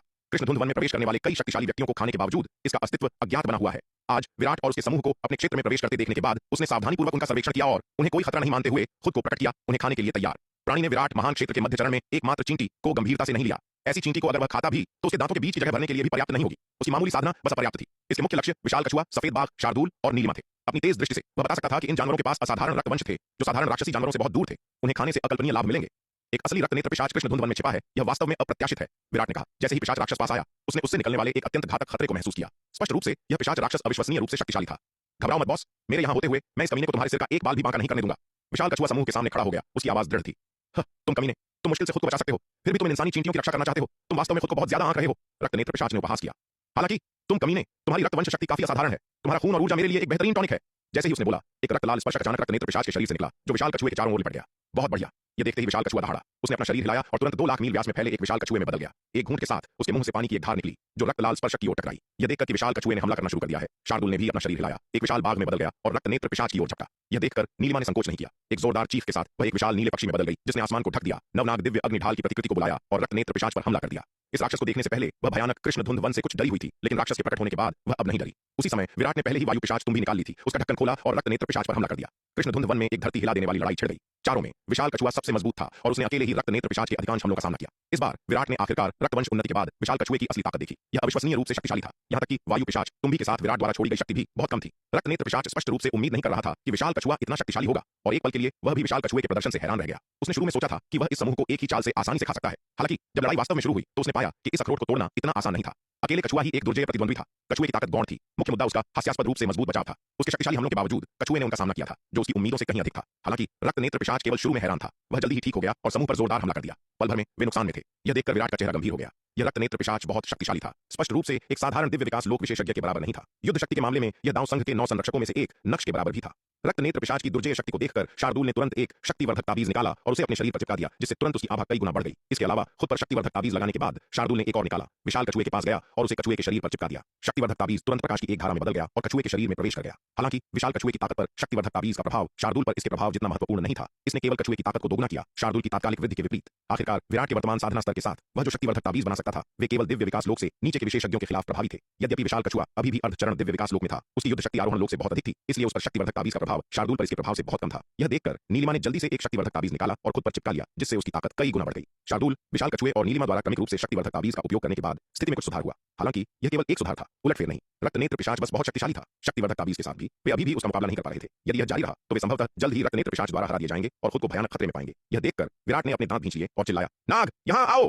विराट की पुकार सुनकर नीले वस्त्र वाले लड़के ने केवल अभिमानी रक्त नेत्र पिशाच पर एक नजर डाली और कुछ नहीं कहा। वह तुरंत एक जंग लगी लंबी तलवार में बदल गया और विराट के हाथ में उड़ गया। नाग पाताल तलवार को थामे विराट ने रक्त नेत्र पिशाच को घूरा, अपनी अंतिम चाल चलने के लिए तैयार। नाग पाताल तलवार उसका जन्मजात जादुई हथियार था। उसके हाथों में इसकी शक्ति उसके पिता सूर्यवीर के हाथों की तुलना में और भी अधिक थी। हालांकि नाग पाताल तलवार की पूरी शक्ति को उजागर करने के लिए उसके वर्तमान साधना स्तर को देखते हुए उसे और तलवार दोनों को बहुत भारी कीमत चुकानी होगी। लेकिन इस रक्त नेत्र पिशाच के खतरे का सामना करते हुए वह परवाह नहीं कर सकता था।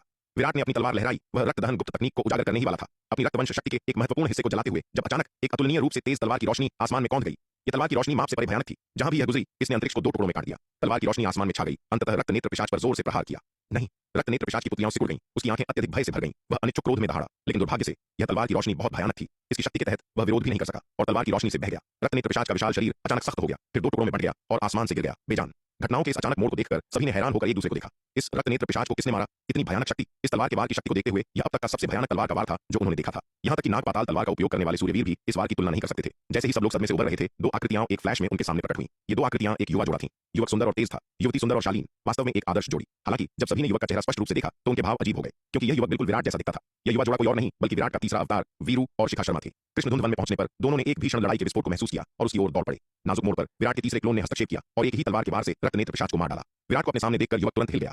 जिस पल उसने विराट को देखा, वह समझ गया कि जीवन के मूल स्रोत से वह पुकार इस नीले वस्त्र वाले युवक से उत्पन्न हुई थी। तुम कौन हो? युवक ने गंभीरता से पूछा। विराट को एक टक देखते हुए विराट अपने जैसे दिखने वाले युवक को देखते हुए भावनाओं के एक जटिल मिश्रण को महसूस कर रहा था। उसका लंबे समय से खोया हुआ तीसरा क्लोन अप्रत्याशित रूप से उसके पास आ गया था और संकट के समय उसकी मदद भी की थी। जिस पल उसने युवक को देखा, विराट को तुरंत पता चल गया कि वह उसका तीसरा क्लोन था। हालांकि विभिन्न घटनाओं के कारण उसका तीसरा क्लोन अब उसके साथ मानसिक रूप से संवाद नहीं कर सकता था, लेकिन उनकी साझा आध्यात्मिक उत्पत्ति का मतलब था कि जब वे करीब थे तो वे अभी भी एक अत्यंत मजबूत संबंध उत्पन्न कर सकते थे। तुम तुम तुम आखिर कौन हो? तुम मेरे वीरू की तरह बिल्कुल कैसे दिख सकते हो? शिखा शर्मा भी विराट को देखकर बहुत हैरान हुई। उसके सामने का युवक उसके शेखर शर्मा जैसा दिखता था। यह समानता केवल उपस्थिति में नहीं थी, बल्कि उनके सार में, उनके जीवन बल से लेकर उनकी आत्मा की आभा तक थी। जुड़वा भाई भी संभवतः ऐसी समान आत्मा आभा और जीवन बल नहीं रख सकते थे। नहीं, यह केवल समानता नहीं थी, यह पूर्ण समरूपता थी। अपने सामने दो समान दिखने वाले युवकों को देखते हुए शिखा शर्मा और अधिक भयभीत और डर गई। जितना अधिक उसने देखा, उतना ही उसे लगा कि उसका वीरू और उसके सामने नीले बागे वाला युवक संक्षेप में एक ही व्यक्ति थे। ऐसा कैसे हो सकता है? उसका वीरू स्पष्ट रूप से एक शुद्ध जन्मजात निर्मल मणि से पैदा हुआ था। वह किसी और की तरह बिल्कुल कैसे दिख सकता है? अपने सामने दो समान दिखने वाले युवाओं को देखते हुए शिखा शर्मा का दिमाग पूरी तरह से अराजकता में था। मैं तुम्हारा असली स्वरूप हूं और तुम मेरे क्लोन हो, विराट ने धीरे से कहा, अपने सामने वाले युवक को देखते हुए। विराट के शब्दों को सुनकर युवक कांप गया, फिर चुप हो गया। सच तो यह है कि जिस पल उसने विराट को देखा और साझा जीवन बल को महसूस किया, वह पहले ही समझ गया था कि उसका जीवन इस नीले रंग के युवक से उत्पन्न हुआ है। इसलिए विराट के शब्दों को सुनकर वह पहले ही इसे 7 या 8 भाग सच मान चुका था। नामुमकिन! तुम बकवास कर रहे हो। मेरा वीरू तुम्हारा क्लोन कैसे हो सकता है? विराट के शब्दों को सुनकर शिखा शर्मा का चेहरा तुरंत पीला पड़ गया और वह उस पर चिल्लाई। उसका प्यारा वीरू किसी और का क्लोन कैसे हो सकता है? यह असंभव था। भले ही वह अपने दिल में जानती थी कि विराट के शब्द बहुत संभवतः सच थे, क्योंकि दोनों हर तरह से बहुत समान थे। शिखा शर्मा खुद विश्वास नहीं करेगी कि उनका कोई संबंध नहीं था, लेकिन ऐसा क्रूर तथ्य कुछ ऐसा था जिसे शिखा शर्मा बस स्वीकार नहीं कर सकती थी। उसने अपने जीवन में पहली बार किसी से प्यार किया था, केवल यह पता लगाने के लिए कि जिस व्यक्ति से वह पूरे दिल से प्यार करती थी वह केवल किसी और का क्लोन था। यह उसके लिए एक बिल्कुल विनाशकारी झटका था। तुम शिखा शर्मा ही होगी? विराट ने उस पर एक नजर डाली और उदासीनता से कहा। तुम मुझे कैसे जानते हो? तुम आखिर कौन हो? यह सुनकर शिखा शर्मा चौंक गई। उसने विराट को एक तक देखा, उसका चेहरा सदमे से भरा था। उसे यकीन था कि उसने इस नीले रंग के युवक को पहले कभी नहीं देखा था। वह उसे कैसे जान सकता था? शून्य समाधि गुप्त क्षेत्र में वापस, क्या तुमने बैंगनी तलवार संप्रदाय के खंडहरों की मुख्य चोटी पर एक गुफा से जन्मजात निर्मल मणि और जन्मजात आध्यात्मिक द्रव्य का एक पुल नहीं लिया था? विराट ने उसकी ओर देखा और शांति से पूछा, तुम्हें यह कैसे पता? यह सुनकर शिखा शर्मा ने सदमे में चिल्लाया। केवल वह यह जानती थी, उसने किसी को नहीं बताया था। यह नीले रंग का युवक ऐसा रहस्य कैसे जान सकता था? यह युवक कौन था? वह उसके रहस्य को इतनी अच्छी तरह कैसे जान सकता था? सवालों की एक बात शिखा शर्मा के दिमाग में दौड़ गई। अचानक उसके दिमाग में एक विचार आया, क्या यह वह हो सकता है? तुम विराट हो? शिखा शर्मा ने विराट को एक तक देखा, पूरी तरह से आश्चर्यचकित। बिल्कुल सही, मैं विराट हूं। विराट ने इनकार नहीं किया, सिर हिलाते हुए कहा, शून्य समाधि गुप्त क्षेत्र में बैंगनी तलवार संप्रदाय के खंडहरों की मुख्य चोटी में मैं वह पहला व्यक्ति था जिसने उस जन्मजात निर्मल मणि की खोज की थी। उस समय मैंने अपनी दिव्य आत्मा का आधा हिस्सा काटने के लिए बैंगनी आत्मा शोधन तकनीक की आत्मा विभाजन तकनीक का उपयोग किया और अपने क्लोन को पोषण देने के लिए इसका उपयोग करने का इरादा किया और जन्मजात निर्मल मणि में प्रवेश किया। लेकिन सबसे महत्वपूर्ण क्षण में ठाकर विजय, भैरव और अन्य लोग घुस आए। उन्हें मेरे क्लोन के पोषण में बाधा डालने से रोकने के लिए मुझे उन्हें दूर ले जाना पड़ा। हालांकि जब मैं ठाकर विजय और अन्य लोगों के साथ उलझा हुआ था, मुझे अपने क्लोन के पोषण में समस्या महसूस हुई। जब मैं उस पत्थर के कक्ष में वापस भागा तो मैंने पाया जन्मजात निर्मल मणि का टुकड़ा और जन्मजात आध्यात्मिक द्रव्य का पूल बिना किसी निशान के गायब हो गया था। पत्थर के कक्ष में केवल ब्रजेश बचा था। पहले मैंने सोचा कि ब्रजेश ने जन्मजात निर्मल मणि और जन्मजात आध्यात्मिक द्रव्य का पूल ले लिया है, लेकिन मरने से पहले उसने कहा कि यह तुम थी जिसने उन्हें लिया था। और अंत में मुझे जन्मजात निर्मल मणि नहीं मिली। अंत में मैंने बैंगनी तलवार संप्रदाय के खंडहरों के बाहर उनका पीछा किया। वहां मैं माया और रागिनी से मिला। उन दोनों ने कहा कि तुमने अभी अभी बैंगनी तलवार संप्रदाय के खंडहरों को छोड़ दिया था, इसलिए मुझे तब पूरा यकीन हो गया था कि तुम ही वह थी जिसने जन्मजात निर्मल मणि और जन्मजात आध्यात्मिक द्रव्य लिया था। शिखा शर्मा, तुम वह जन्मजात निर्मल मणि ले गई जिसमें मेरी आधी आत्मा थी। मैंने इन सभी वर्षों में तुम्हें इतनी बेताबी से खोजा है, मुझे कभी उम्मीद नहीं थी कि तुम आज खुद मेरे दरवाजे पर आ जाओगी। नहीं नहीं, तुम झूठ बोल रहे हो, तुम झूठ बोल रहे हो। विराट के शब्दों को सुनकर शिखा शर्मा का चेहरा राख जैसा हो गया और वह पूरी तरह से शक्तिहीन महसूस करने लगी। वह इस वास्तविकता को स्वीकार नहीं कर सकती थी, लेकिन दुर्भाग्य से वह बहुत अच्छी तरह जानती थी कि विराट ने जो कहा वह सच था। उसका वीरू इस आदमी का क्लोन था। तुम्हें मुझ पर विश्वास नहीं है? विराट ने उस पर एक नजर डाली, फिर युवक की ओर मुड़ा और कहा, यदि तुम्हें विश्वास नहीं है तो तुम अपनी आत्मा को मुक्त कर सकते हो और हमारे दिमाग को फिर से जोड़ सकते हो। तब तुम्हें पता चल जाएगा कि वास्तव में क्या हुआ था। विराट के शब्दों को सुनकर युवक एक पल के लिए चुप रहा, फिर अंत में सिर हिलाया और कहा, ठीक है। यह मामला उसकी उत्पत्ति से संबंधित था और वह भी समझना चाहता था कि उसके साथ क्या हो रहा है। क्या वह वास्तव में उसके सामने नीले बागे वाले युवक का क्लोन था? हालांकि वह पहले से ही नीले बागे वाले युवक की बातों पर 7 या 8 10वें हिस्से तक विश्वास करता था, लेकिन मामला बहुत महत्वपूर्ण था और उसे सावधानी के साथ इसका सामना करना पड़ा। इसके साथ ही युवक ने सीधे अपनी दिव्य आत्मा को मुक्त कर दिया। जिस पल उसने अपनी दिव्य आत्मा को मुक्त किया, उसने तुरंत विराट के विचारों के साथ एक अत्यंत करीबी संबंध महसूस किया। अगले ही पल उनके विचार पूरी तरह से जुड़ गए। दोनों मूल रूप से एक थे। वह मूल रूप से विराट का क्लोन था। उनकी दिव्य आत्माएं एक ही उत्पत्ति साझा करती थीं, अनिवार्य रूप से एक ही व्यक्ति। पहले यह केवल विभिन्न परिवर्तनों के कारण था कि उनके विचार अलग हो गए थे। अब एक बार जब उसने सक्रिय रूप से अपना दिल खोल दिया तो उनके विचार आसानी से जुड़ गए। जिस क्षण उनके विचार जुड़े, उनकी यादें भी विलीन होने लगीं। युवक विराट के बारे में सब कुछ जानता था और विराट भी युवक के सभी अनुभवों को जानता था। युवक की यादें प्राप्त करने के बाद विराट अवाक रह गया। उसे वास्तव में उम्मीद नहीं थी कि उसका तीसरा क्लोन शिखा शर्मा के साथ इतना गहरा उलझा होगा कि दोनों एक दूसरे के प्यार में गहराई से पागल थे। उनका एक दूसरे के लिए प्यार अविस्मरणीय था। युवक के दिल में शिखा शर्मा व्यावहारिक रूप से उसका पूरा जीवन थी, क्योंकि जिस क्षण वह जन्मजात निर्मल मणि से पैदा हुआ था उसने सबसे पहले शिखा शर्मा को देखा था। इसलिए शिखा शर्मा न केवल उसकी प्रेमिका और दांव साथी थी, बल्कि उसके जीवन के अर्थ का अवतार भी थी। विराट की यादें प्राप्त करने के बाद युवक को आखिरकार समझ में आया कि वह कैसे अस्तित्व में आया। वह वास्तव में उसके सामने नीले बागे वाले युवक की आधी आत्मा से बनाया गया एक क्लोन था। उनके दिमाग के जुड़ने और एक दूसरे की यादें प्राप्त करने के बाद उनकी चेतना फिर से एक होने लगी। नहीं आ रहा था। उसे नहीं पता था कि उसने सीनियर सिस्टर को कैसे नाराज कर दिया था। उसकी अभी की बातें कुछ भी अत्यधिक नहीं थी। सीनियर सिस्टर को अचानक उसके खिलाफ इतनी भारी नाराजगी क्यों हो गई? खैर, वह इसके बारे में और सोचने की जहमत नहीं उठा सकता था। औरतें अजीब जीव होती हैं। वह उनके विचारों को कभी नहीं समझ सकता था। हिमशिखा औरतों में एक अजीब थी, तो उसके दिमाग का अनुमान लगाने की कोशिश क्यों करे? बेशक बलराम केवल मन ही मन बड़बड़ाने की हिम्मत कर सकता था। उसने इसे बिल्कुल भी दिखाने की हिम्मत नहीं की।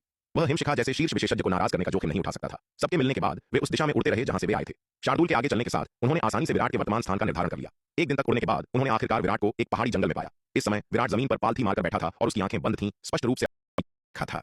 इसलिए शिखा शर्मा न केवल उसकी प्रेमिका और जीवन साथी थी, बल्कि उसके जीवन के अर्थ का साकार रूप भी थी। विराट की यादें प्राप्त करने के बाद उस युवक को अंततः समझ आ गया कि उसका अस्तित्व कैसे बना।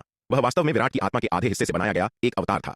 जब उनके मन आपस में जुड़े और उन्होंने एक दूसरे की यादें साझा की तो उनकी चेतना फिर से एक होने लगी थी। जैसे ही उनकी चेतना पूरी तरह से विलीन हो जाएगी, यह तीसरा अवतार अपने मूल रूप में पूरी तरह से लौट आएगा और सचमुच विराट का ही एक हिस्सा बन जाएगा। उन दोनों को आंखें बंद किए आमने सामने खड़े देखकर शिखा शर्मा के मन में डर की एक लहर दौड़ गई। उसे आभास हो रहा था कि उसका वीरू उससे दूर होता जा रहा है। हालांकि वह नहीं जानती थी कि वे क्या कर रहे हैं, लेकिन वह महसूस कर सकती थी कि जैसे वह अपने वीरू को खो रही है। डर से व्याकुल होकर शिखा शर्मा आगे लपकी और उस युवक की बांह को कसकर पकड़ लिया और गिड़गिड़ाते हुए बोली, वीरू वीरू, मुझे छोड़कर मत जाओ, मैं तुमसे अलग होने का गम बर्दाश्त नहीं कर सकती। यह कहते कहते शिखा शर्मा के चेहरे पर आंसू बह निकले। उसका दिल जैसे टूट गया था। हालांकि वह पहले से ही जानती थी कि यह लड़का केवल विराट का एक अवतार है, कि उसकी आत्मा विराट की आधी आत्मा से बनी है, लेकिन वह उससे गहरा प्रेम कर चुकी थी और अब उसे उसकी पहचान की कोई परवाह नहीं थी। इसके अलावा हालांकि वह लड़का विराट का अवतार था, लेकिन अब ऐसा लग रहा था कि ये दोनों स्पष्ट रूप से दो अलग अलग व्यक्ति थे। भले ही वे दोनों बिल्कुल एक जैसे दिखते थे, उनका जीवन सार एक ही था और उनके पास एक जैसी दिव्य आभा थी, लेकिन उनकी चेतना, विचार और व्यक्तित्व पूरी तरह से अलग थे। उस लड़के ने पहले ही अपने खुद के विचार और स्वतंत्र व्यक्तित्व विकसित कर लिया था। भले ही वह विराट का अवतार था, लेकिन वह एक स्वतंत्र जीवन भी था। अगर वह लड़का अब उसे छोड़कर चला जाता तो शिखा शर्मा उस सदमे को बिल्कुल भी सहन नहीं कर पाती। शिखा शर्मा की सिसकती हुई आवाज सुनकर उस लड़के का पूरा शरीर कांप उठा। उसने धीरे धीरे अपनी आंखें खोली, अपना सिर घुमाकर शिखा शर्मा की ओर देखा और उसकी आंसुओं से भीगी सूरत देखकर उसका दिल दुख गया। शिखा, मैं भी तुमसे अलग नहीं होना चाहता। लड़के ने शिखा शर्मा की ओर देखा, धीरे से उसके खूबसूरत गाल को सहलाया और दया से भरे चेहरे के साथ कहा। फिर वह विराट की ओर मुड़ा और माफी मांगते हुए बोला, मुझे खेद है। यह कहने के बाद उसने एक ही विचार के साथ अपने और विराट के बीच के मानसिक संबंध को तोड़ दिया।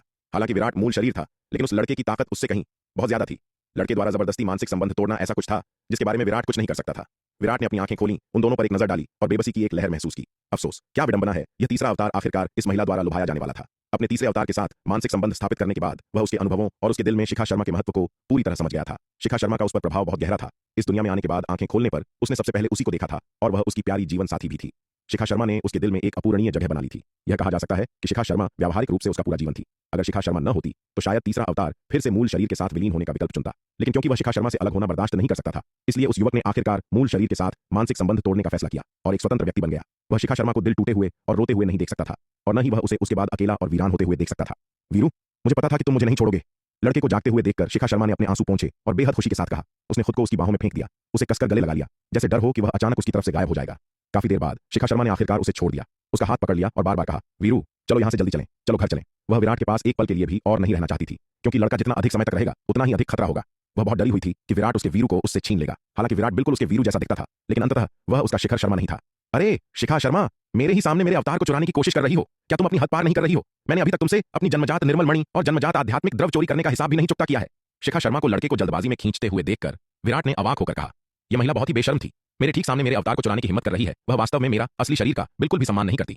विराट की बात सुनकर लड़का रुक गया। वह जो तुम्हारा कर्जदार है, मैं बाद में उसे चुकाने में तुम्हारी मदद करूंगा, लड़के ने शांति से कहा। वीरू, इसकी बात पर ध्यान मत दो, चलो चलें। शिखा शर्मा ने फिर से लड़के की बांह खींची, उसका चेहरा तनावपूर्ण था। ठीक है, जैसा तुम कहो, चलो चलते हैं, लड़के ने धीरे से कहा।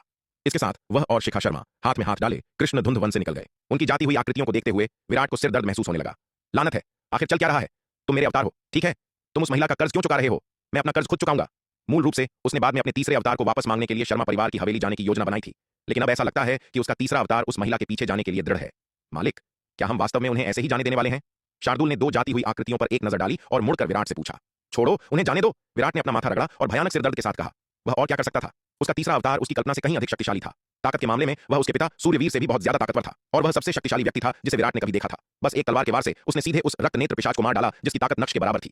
यहां तक कि उसके पिता सूर्यवीर नागपाताल तलवार चलाते हुए भी ऐसा नहीं कर सकते थे। सौभाग्य से उसका तीसरा अवतार शिखा शर्मा को मिला था, जो स्वभाव से दुष्ट नहीं थी। अन्यथा यदि उसका तीसरा अवतार ब्रजेश के हाथों में पड़ जाता और वरुण महल का सदस्य बन जाता तो उसकी वर्तमान स्थिति वास्तव में भयानक होती। इस मानसिक संबंध के बाद विराट को अब यह चिंता नहीं थी कि उसका तीसरा अवतार उसका दुश्मन बन जाएगा। तीसरा अवतार अब अपनी उत्पत्ति और उसके बारे में सब कुछ जानता था। हालांकि उसने शिखा शर्मा की वजह से वापस लौटना नहीं चुना था, लेकिन वह अपने मूल स्व को फिर से नुकसान नहीं पहुंचाएगा। विराट को अपने तीसरे अवतार को फिर से अगवा करने के लिए शिखा शर्मा के प्रति कोई नफरत महसूस नहीं हुई। तीसरे अवतार की यादों को आत्मसात करने के बाद वह अनजाने में उससे प्रभावित हो गया था और शिखा शर्मा के लिए जटिल भावनाएं विकसित कर ली थीं। हालांकि वह शिखा शर्मा को अपने तीसरे अवतार जितना गहरा प्यार नहीं करेगा, लेकिन वह उसे नुकसान पहुंचाने के लिए भी कुछ नहीं करेगा। तीसरे अवतार के बारे में विराट के पास वास्तव में कोई अच्छा समाधान नहीं था। सबसे पहले तीसरे अवतार की ताकत भयानक थी। अगर वह स्वेच्छा से वापस नहीं लौटा तो वह अपनी वर्तमान शक्ति के साथ उसे वापस नहीं ले सकता था। दूसरे, तीसरे अवतार और शिखा शर्मा के बीच का भावनात्मक उलझाव भी एक परेशानी का सबब था। अगर उसने तीसरा अवतार वापस ले लिया तो शिखा शर्मा का क्या होगा? वह महिला अपने तीसरे अवतार के प्यार में पूरी तरह पागल लग रही थी। अगर इस समस्या को ठीक से नहीं संभाला गया तो विराट को लग रहा था कि कुछ भयानक हो जाएगा। छोड़ो, उसने इसके बारे में सोचना बंद करने और इसे एक समय में एक कदम उठाने का फैसला किया। अब बहुत ज्यादा सोचना बेकार था। वह पर्याप्त ताकत हासिल करने के बाद इससे निपटेगा। विराट, हम आगे क्या करें? क्या हमें इस मनहूस जगह पर जालिम सिंह के ठिकाने की तलाश जारी रखनी चाहिए? नीलिमा ने विराट से पूछा। रहने दो, चलो चलते हैं। यह जगह बहुत खतरनाक है, यहाँ अब और रहना शायद उचित नहीं है। विराट ने हाथ हिलाया और कहा। उसे उम्मीद नहीं थी कि दिव्य विकास लोक का एक पिशाच कृष्णधुंध वन में छिपा होगा। कोई आश्चर्य नहीं कि इस जगह को शक्ति सिंधु महाद्वीप के सबसे खतरनाक और जोखिम भरे स्थानों में से एक के रूप में सूचीबद्ध किया गया है। दिव्य विकास लोक के पिशाच के अलावा कौन जानता है कि यह जगह और कौन से खतरे छिपाए हुए हैं। हालांकि विराट को दांव संघ के शास्त्र भंडार से कृष्णधुंध वन के बारे में कुछ समझ थी, लेकिन दिव्य विकास लोक के इस पिशाच राक्षस का सामना करने के बाद वह समझ गया कि कृष्णधुंध वन के बारे में दांव संघ की किताबों में भी रिकॉर्ड पूरी तरह से व्यापक नहीं थे। आखिरकार कोई भी पूरे कृष्णधुंध वन का पूरी तरह से पता लगाने में सक्षम नहीं हुआ है और न ही कोई इसके सभी विवरणों को जानता है। यदि यह उसके तीसरे अवतार के समय पर प्रकट होने के लिए न होता जिसने उस दिव्य विकास लोक के पिशाच को एक ही तलवार के वार से मार डाला, तो आज उनकी स्थिति शायद गंभीर मुसीबत में होती। शायद अपनी अंतिम चाल चलने के बाद विशाल कछुए, शार्दूल और नीलिमा की मदद से वे अंततः दिव्य विकास लोक के उस पिशाच राक्षस को मारने में सक्षम हो सकते थे, लेकिन अंततः उन्हें बहुत भारी कीमत चुकानी पड़ती। मालिक, क्या मुझे इस पिशाच की लाश मिल सकती है? शार्दूल उस पिशाच की लाश की ओर भागा जो दो टुकड़ों में बट गई थी और विराट की ओर एक चापलूसी भरे भाव से देखने लगा। हम, अगर तुम चाहते हो तो ले लो। विराट ने सिर हिलाया। दिव्य विकास लोक का यह पिशाच पहले ही उसके तीसरे अवतार द्वारा दो भागों में काट दिया गया था और शार्दूल के लिए नाश्ते के अलावा इसका बहुत कम उपयोग था। यदि पिशाच की लाश बरकरार होती तो इसका उपयोग कठपुतली को परिष्कृत करने के लिए किया जा सकता था। दिव्य विकास लोक की एक पिशाच कठपुतली संभवतः काफी युद्ध शक्ति प्रदान करती। जैसे जैसे विराट की ताकत बढ़ती जा रही थी, अंधकार दानव की दो कठपुतलियां जो आरोहण लोक के अंतिम चरण में थीं, अपर्याप्त होती जा रही थीं। आरोहण लोक के अंतिम चरण की उन दो अंधकार दानव कठपुतलियों द्वारा दिखाई गई युद्ध शक्ति अब उसके लिए काफी फीकी थी। धन्यवाद मालिक, विराट की बात सुनकर शार्दूल ने खुशी से कहा। मूर्ख बाघ, इस पिशाच राक्षस को खाना इतना आसान नहीं है। सच्ची साधना के मामले में यह पिशाच राक्षस शायद दिव्य विकास लोक के मध्य चरण से कहीं आगे है। सावधान रहना, कहीं तुम इसे पचा न सको और यह तुम्हारा गला घोंट दे। नीले वस्त्र वाले लड़के यानी नाग ने खुशी से झूमते शार्दूल पर एक नजर डाली और उपहास किया। नाग, तुम्हारा इससे क्या मतलब है? नीले वस्त्र वाले लड़के की बात सुनकर विराट चौंक गया और उसकी ओर देखते हुए पूछा। मेरा मतलब है कि इस पिशाच राक्षस की चरम साधना उससे कहीं अधिक थी जो इसने पहले दिखाई थी। कारण यह है कि इसमें अभी भी इतनी कम ताकत है क्योंकि यह गंभीर रूप से घायल था और अभी तक अपनी ताकत वापस नहीं पा सका है। ठीक उसी पिशाच राक्षस की तरह जिसका तुमने दक्षिणी महाद्वीप में सामना किया था, वह भी गंभीर रूप से घायल था और अपनी ताकत वापस नहीं पा सका था। यही वजह है कि उसकी ताकत बहुत कम हो गई थी। बेशक दक्षिणी महाद्वीप का पिशाच राक्षस ताकत के मामले में इस पिशाच राक्षस के मुकाबले कुछ भी नहीं है, नीले वस्त्र वाले लड़के ने आत्मविश्वास से कहा। नीले वस्त्र वाले युवा लड़के की बातें सुनकर विराट की आंखों में एक विचारशील भाव प्रकट हुआ। उसने अब तक जिन दो असली पिशाच राक्षसों का सामना किया था, वे दोनों गंभीर रूप से घायल थे। ऐसा लगता था कि अफवाहें सच थीं। शक्ति सिंधु महाद्वीप में आए सभी पिशाच बुरी तरह घायल हो गए थे। ये पिशाच पूरे शक्ति सिंधु महाद्वीप में निष्क्रिय पड़े थे, ठीक होने के मौके का इंतजार कर रहे थे। एक बार जब ये पिशाच अपनी चरम स्थिति में ठीक हो जाते तो उनका खतरा पश्चिम के राक्षसों से ज्यादा कमजोर नहीं हो सकता था। शार्दूल, तुम्हें अभी भी सावधान रहने की जरूरत है। एक बार में बहुत अधिक मत निकलना। विराट ने शार्दूल पर एक नजर डालते हुए कहा। मुझे पता है मालिक, शार्दूल ने जल्दी से सिर हिलाया। इसके साथ उसने अपना खून जैसा लाल जबड़ा खोला और पिशाच राक्षस के पंखों में से एक को काट लिया और उसे पूरा निगल लिया। फिर उसने पिशाच राक्षसों के बचे हुए शवों को इकट्ठा किया। पिशाच राक्षस के पंख को निगलने के बाद शार्दूल की आभा नाटकीय रूप से बढ़ गई। ऐसा लग रहा था कि हरे वस्त्र वाले लड़के ने जो कहा था वह सच था। इस पिशाच राक्षस की लाश में निहित ऊर्जा कल्पना से कहीं अधिक भयानक थी। विराट कृष्णधुंध वन में नहीं रुका और शार्दूल और नीलिमा के साथ वहां से चला गया। विशाल कछुए और हरे वस्त्र वाले लड़के को विराट ने अनंत परम मीनार में ले लिया। जाने के बाद उन्हें जयवर्धन और अन्य लोगों के साथ फिर से मिलना होगा। विशाल कछुए और हरे वस्त्र वाले लड़के ने इस अभियान से पहले खुद को नहीं दिखाया था और उनका अचानक प्रकट होना अनिवार्य रूप से संदेह पैदा करेगा। विराट बहुत अधिक परेशानी पैदा नहीं करना चाहता था, इसलिए उसने सुविधा के लिए हरे वस्त्र वाले लड़के और विशाल कछुए को अनंत परम मीनार में रखने का फैसला किया। कृष्णधुंध वन से बाहर निकलते समय उनका सामना जयवर्धन से हुआ जो जंगल में प्रवेश कर रहा था। गुरु भाई विराट, क्या तुम ठीक हो? यह देखकर कि विराट और उसका समूह सुरक्षित है, जयवर्धन बहुत खुश हुआ। उसने कृष्णधुंध वन की गहराई से निकल रहे एक अविश्वसनीय रूप से शक्तिशाली युद्ध के कंपन को महसूस किया था, जिससे उसे बहुत चिंता हुई थी। वह विराट और उसके समूह की सुरक्षा को लेकर चिंतित था जिन्होंने जंगल में प्रवेश किया था, इसलिए वह उस दिशा की ओर भागा जहां से युद्ध का कंपन उत्पन्न हुआ था। विराट और अन्य लोगों को अपने सामने सुरक्षित देखकर जयवर्धन ने आखिरकार राहत की सांस ली। हम ठीक हैं, विराट ने अपना सिर हिलाया और मुस्कुराते हुए कहा। गुरु भाई जयवर्धन, तुम भी अंदर क्यों आ गए? मैंने इस अभियान में लगभग कुछ भी योगदान नहीं दिया। मैं वास्तव में शर्मिंदा हूं। यहां तक कि गुरु भाई विराट और अन्य लोगों ने जालिम सिंह का पीछा करने के लिए कृष्णधुंध वन में अपनी जान जोखिम में डाल दी। मैं अपनी सुरक्षा की परवाह कैसे कर सकता था? जयवर्धन ने शर्म से भरे चेहरे के साथ कहा। वैसे गुरु भाई विराट, क्या तुमने जालिम सिंह को मार डाला? जयवर्धन ने विराट से पूछा। नहीं, विराट ने अपना सिर हिलाया। यह कृष्णधुंध वन बहुत विशाल है और यह जगह भ्रमों से भरी है, किसी को ढूंढना बहुत मुश्किल है। वह कमीना जालिम सिंह, हम नहीं जानते कि वह कहां छिपा है। गुरु भाई जयवर्धन, चलो जल्दी से यहां से निकल चलें। यह कृष्णधुंध वन हमारी कल्पना से कहीं अधिक खतरनाक है। यहां रहना कोई समाधान नहीं है। ठीक है, तो चलो जल्दी चलें। विराट की बात सुनकर जयवर्धन ने जल्दी से सिर हिलाया। वास्तव में वह भी कृष्णधुंध वन में प्रवेश नहीं करना चाहता था। यह जगह बहुत खतरनाक थी। हालांकि उसने विराट की वजह से खुद को प्रवेश करने के लिए मजबूर किया था।